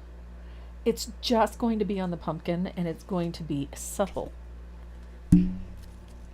So it just gives that pumpkin a little bit of sparkle. So when you look at it one way, you don't really see any of it. And then when the light hits it another way, you get that really pretty flash of gold on top of the pumpkin. So I'm going to dry that.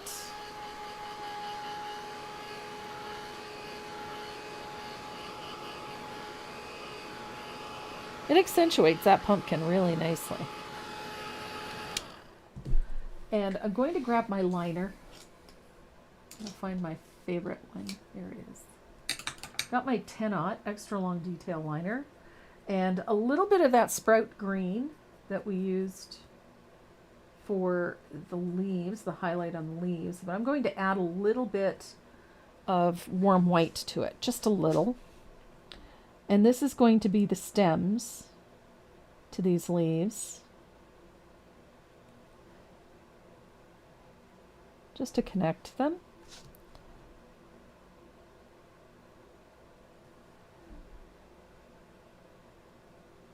Like so.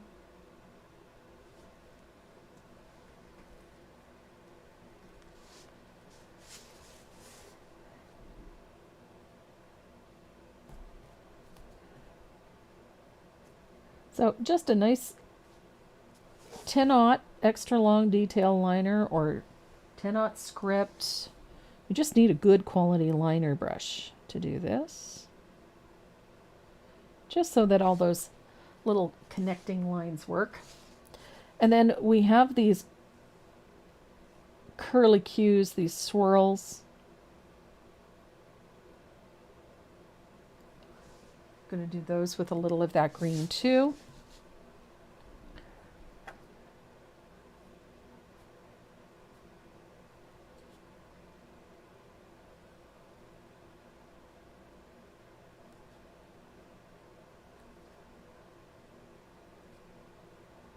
I like little vines, curlicues. We need those. Did you use that 24 karat gold on the pumpkin again? I did. Okay. Marjorie is wondering what color gold was on the pumpkin. Yep, same gold. Same gold. Yep. You went a little heavy-handed on this one. I did. Well, it doesn't show up really clear on the screen, so. It shows up great on the screen. Well, it does now because I got a little more heavy-handed with it. Okay. But I can't even see it from this angle. Yeah, and that's the whole point. Is that it's depending on how the light strikes it, right? Yeah. So I've got pretty little curlicues. This one over here is not quite dark enough, so I'm going to grab a little bit of lush green, and I'm going to add a little lush green to that little curlicue so that it stands out a little better. There we go. Now, all of these leaves, they're going to get a little bit of a treatment. I like doing this with my leaves. I just find that it gives them a nice little detail and it softens them a little. So I'm just using a sort of a squiggly outline. And I like a little flip at the end. It just makes the leaves look a little more delicate. So that outline does not need to be perfect. It does not have to stay within the confines of the leaf. In fact, it looks better if it doesn't. It just gives the leaves a softer appearance.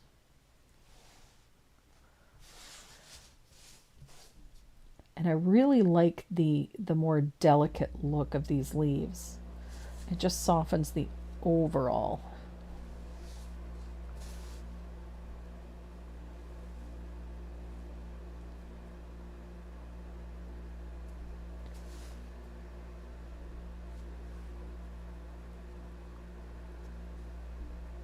Little curlicues on the stems because I like the curlicues. I'm a fan of lots of lacy, delicate little vines and tendrils. It just softens things nicely.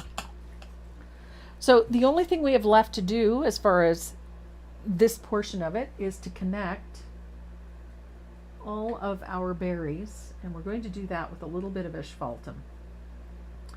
And that liner, we're just going to connect them with some little short stems. I get a little more paint on my brush. There we go.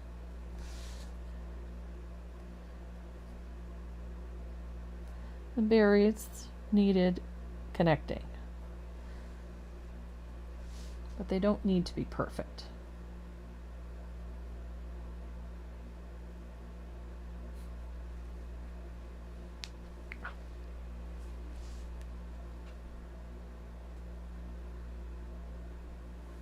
Would a gold outline on the leaves be a little too much? It might be, then again it might not. Only one way to find out. There's one way to find out. Let's decide. So I'm going to thin out a little bit of that 24 karat gold. I've got a leaf here that I missed.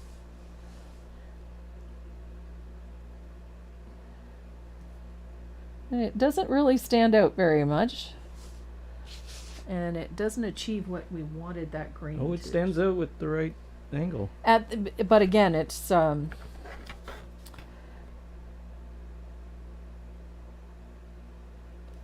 you could do the green first and then do the, just to define the leaf a little bit. Yeah. Kind of like it. I would do both colors though. Yeah. That's just me. But I'm always game to try it. You don't know until you try it. And it's paint. If you don't like it, you take it off. That's the nice thing about paint. So a few little loose stems just to connect berries to berries, berries to leaves. So pretty. So I'm going to dry this really well because we're going to do some lettering and then we'll do some final little tweaking to this.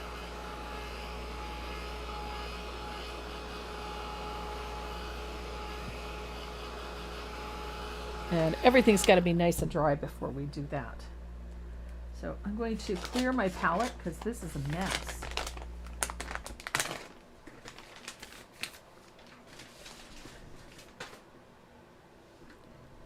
And I'm going to use a little bit of warm white. And we need a little bit of black green.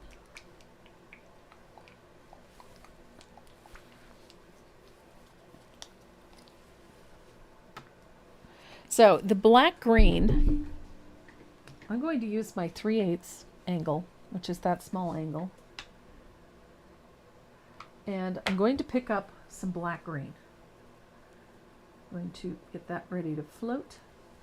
And we're going to float inside the letter like so, right up against it with a little bit of that black green.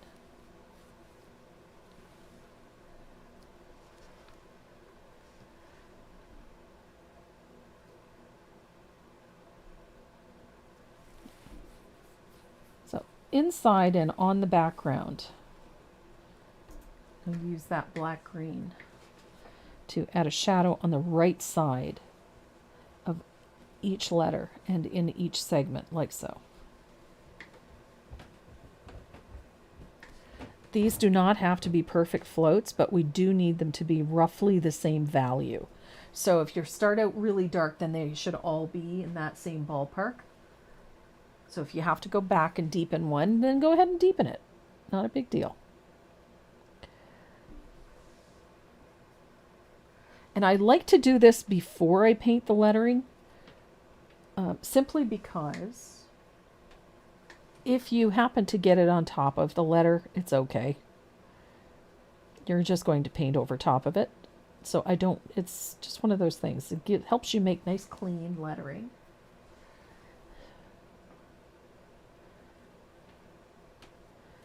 And then you don't worry so much over little minutia. So there we go.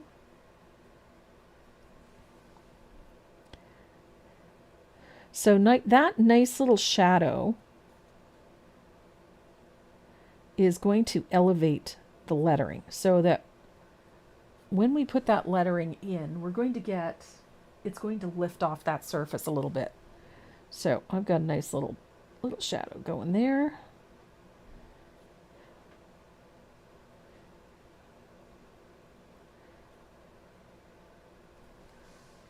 But all of these little shadows make a world of difference to the lettering in the end.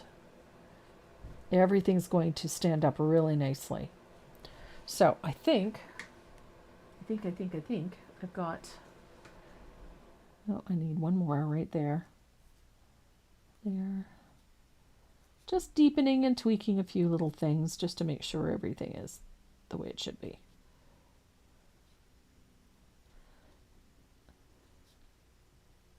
There we are.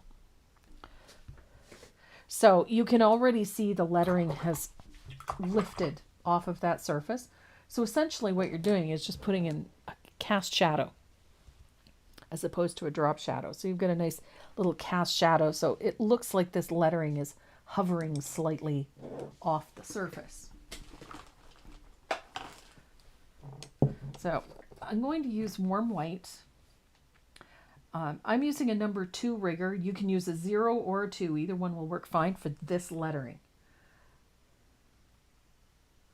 And I did put some other lettering in the pattern so that if you don't want to do gather, I know it's one of those things that, people are getting tired of. So if you're not keen on the gather, I did put some other alternate lettering in the pattern. So I'm using warm white. And I press down till it fills the space.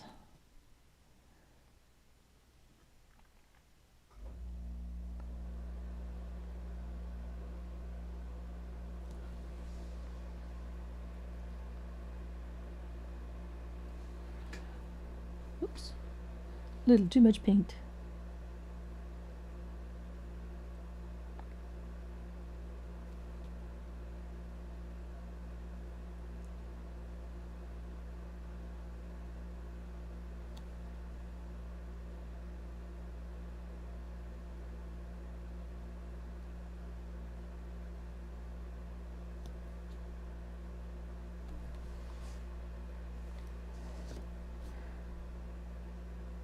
I'm still a fan. I love lettering on pieces. I know I saw a post the other day of, what trend are you getting tired of seeing? And this was one of them, surprisingly. People were getting tired of seeing lettering on everything. I don't think I could ever get tired of it. I love the art of it, I think.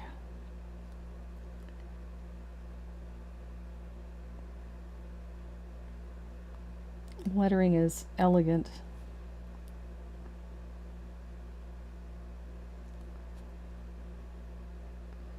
And I like using the chisel edge of this brush to do that fine line, that connecting line that brings all of this together.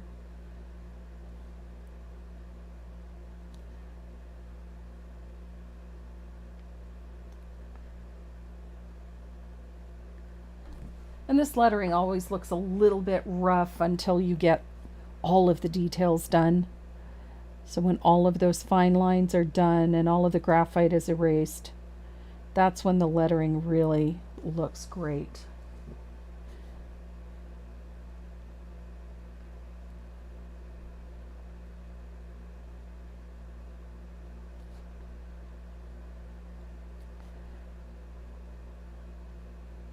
I don't know. To me, there's something elegant about seeing lettering on some of your artwork. And of course, this piece could work just fine without it. So if you're not into lettering, you're certainly not obligated to put it in there. The design will function just fine without it.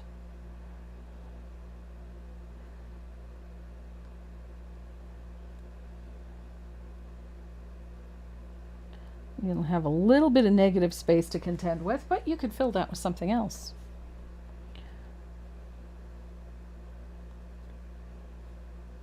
You could put a date or a number. House number would look nice on it. There's all kinds of things that could easily go in that space if you weren't into the signage.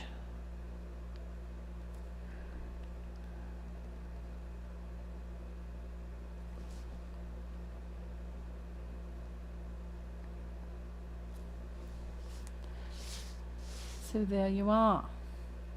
So I'm going to dry this, and then we're going to use my black eraser to remove all of this graphite so that we have a nice clean image. And then we'll do a little bit of tweaking. We're going to shade the lettering and deepen the shadows along the edges of this, and then we're going to use gold paint pen to add a nice little trim detail to this. So just make sure that my lettering is dry. I'm going to grab my favorite black erasers. I have two that I use on a regular basis. One is this Factus Black number 18. I like this because it works so well on dark backgrounds, and I do a lot of dark backgrounds. It removes graphite easily. It doesn't smear graphite. It doesn't make a mess, thankfully. It removes graphite nicely. I don't end up with polished edges or shiny spots in my background, which is one of the reasons that I like this one, is that it does not polish the paint. It doesn't hurt my paint. So it removes the graphite without damaging anything. So that, to me, is a win. Yep. If you want a rigger brush, you go to thebrushguys.com and use Tracy M as a promo code. Yep. Use that. Give you a nice little discount on top of their already cheap prices, low prices. So I've got my graphite off. Almost. There we go. A little bit right there. I'm a happy girl. I don't like graphite. Don't like graphite marks. So I'm going to grab my bigger angle and a little bit of asphaltum. And we're going to shade the bottom of the lettering with a float of asphaltum. I like my asphaltum. Just a little float the bottom of each letter. It's going to go about 1/3 of the way up. And all it does really is just tones the letter, gives it a little bit of height. I'm just going to smear away the excess. And then I'm going to use that same angle and a little bit of that black green. I'm going to deepen some of these edges a little. This one wasn't quite dark enough to suit. So I wanted to deepen some of these edges a little bit.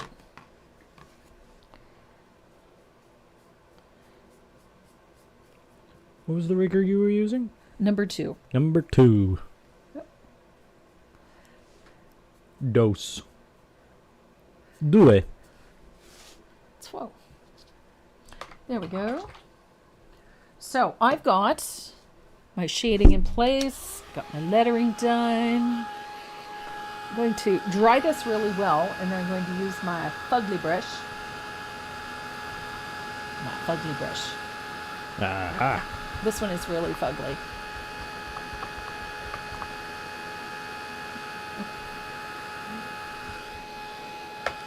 There we go. So I'm going to use a little bit of that 24 karat gold. And we're going to spatter this surface with it. So I'm going to thin that out. I'm using a little bit of fast dry glaze with it. And I'm going to be a little heavier handed with the gold than I usually am. So I'm getting a little closer to the surface. Whoops, not quite that close. Yikes. That's a lot of gold. Well, that was more than I wanted. There we go. I got it. I just wanted a little spatter of the gold. And then I'm going to rinse the brush and get a light spatter of asphaltum.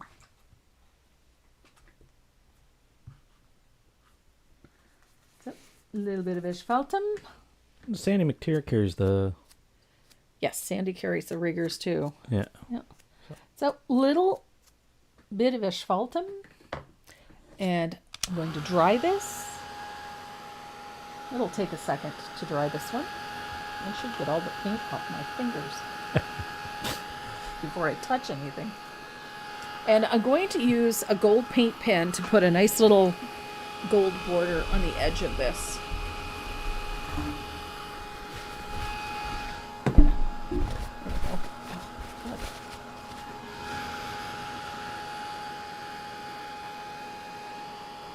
There we go. There we are.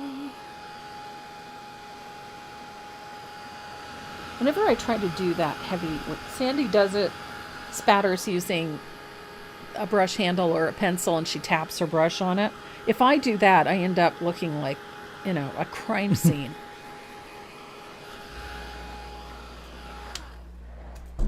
So there we go. Now, you can use the Deco Color paint pens, which I love, but I've not been able to get recently. But any gold paint pen will do this. So I just put it so that the edge of my pen sort of fits into like a little notch on the edge of this. And then as I pull it along, it leaves a little bit of gold on the front as well as the outer edge. So it just gives you a nice clean little border on the front of your piece. And then you can always come around to the edge and cover the whole edge with gold like that. I love paint pens for this. And the Deco Color paint pen is one of my favorite. Although they have gone up in price in recent months, they're still not as expensive as the Krylon pens. Although the Krylon pens work well too, I just found the Deco Color ones were easier to find and a little more affordable. So the one that I've been using lately is by Let's Resin. And although these ones are easy, in Canada, these ones are easy to get on Amazon.ca and pretty affordable. I haven't seen too much of them in the US on Amazon.com. So if you're looking for them, it is the Let's Resin Chrome markers. And these ones dry very, very quickly. And the metallic is really pretty. And there is our gather and be thankful. Easy peasy, Easy yeah? peasy. Not as difficult as you think. What did you say the fugly brush was? It's a Dynasty Encaustic Oval, a 1-inch.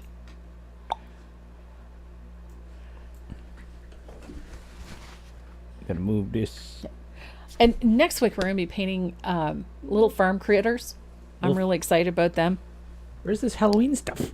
The Halloween stuff will be the following day, the following Saturday. So next weekend is Critters. Mm-hmm. So the 21st? Yep. You're going to do something Halloween? Mm-hmm. Okay. I won't be here. No. If everything goes well, I won't be here. If everything goes well, you won't be here. Yeah. Where will you be? Oh, getting a puppy. What was I thinking? You might have to put up with me all by your lonesome. Just me. I'll definitely leave early enough. Go through the rigmarole. Why couldn't you go on Friday? Because Oh, okay. timing. Fair enough. We'll make it work. We Come always do. the 21st, that's when they're eligible to be Gotcha. Okay. adopted. So it could be the week after. It could be the week after. Either way, I have a feeling there's going to be a new Or puppy any in the day house after before that. the end of the month. So There's a puppy coming. Can we see the skull? just the line drawing over there right now. Oh. Yeah. She hasn't painted it I yet. haven't painted it yet. All right, we got a wheel Oof, with a bunch of names on it. with a bunch of names on it. Got all the names on it? I got a lot of names on it. I'm chilly for some reason. I don't know why. Add some bread. What's that? Add some bread. Chili. No, No beans. no. I'm chilly, cold, burr. Ah, okay. Not the food. Bread's not going to help. All right, let's get the first name going. What are the prices? I don't see them nowhere. The prices this week are Tombow drawing pen set. Oh. Yeah. And some brushes, courtesy of Dynasty Brush. Where is They're actually black gold. Nice little set. Are these the... Yes. Yeah. Shelby Thomas. Shelby, awesome. Oh, I'm losing my voice again. Uh-oh. So Shelby Thomas, you have won one of the Tombow drawing pen sets. I love those. I use mine constantly. They're a beautiful water-based ink marker. They dry instantly. They work beautifully on all types of paper. You're going to love them, I promise. And there's 3 different sizes in your set, so it'll keep you busy. Keep you busy. Next name. Next one.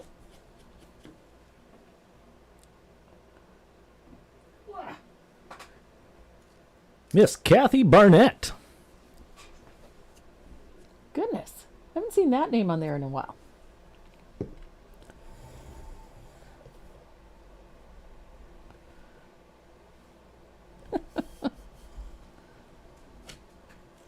Well, I've started receiving goodies for our 12 days of Christmas. Oh. So Tombow sent some nice stuff. Oh, yeah? And the Stencil Studio. Jeez. So we've got stuff from them. We have a really nice little thing from Deco Art. Well, it's not so little, but it's really nice. And we have some stuff from Dynasty Brush, of course. They were very generous, as always. And the last name. So Shelby Thomas, Kathy Barnett, and... Graphics by You. Okay, I don't know who that is. Graphics by You. And it's Bayou. Yeah, as in Bayou. So Louisiana. So I'm thinking. Yeah. Graphics. So if you are Graphics by You, make sure you go to the website, hit the contact button, and send us an email with your name And your shipping and your inform- shipping information so that we can get you out. Because I'm not going to be able to find Graphics by You in my website. Pretty sure. Yeah, them's the names. Awesome. So as always, guys, thanks so much for joining us every Saturday. And if you aren't already subscribed to my YouTube channel, please hit the big red button and join us right here every Saturday. We go live at 12 noon Eastern Standard Time with some interesting or fun little project. Today it was Gather and Be Thankful. And next weekend, we're going to be painting some fun little farmhouse holiday ornaments for the Christmas tree. We're doing a sheep, a pig, and a chicken. Buck. A buck. Yeah. So join us. If you're looking for the pattern, it will be available tomorrow. And the surfaces are also available on the website. So having said all of that, everybody, all my Canadian friends, have a fabulous Thanksgiving. And don't overdo the turkey and the stuffing and whatnot, but by all means enjoy yourselves. And to all our friends in the United States and the rest of the world, thanks for joining us. We love you, and please stay safe. And pet your dog. And pet your dog. Or your horse, your cat. Whatever you love. Pet your animals. Love them. All right, let's get this mute button working. You still haven't got that down? No. No.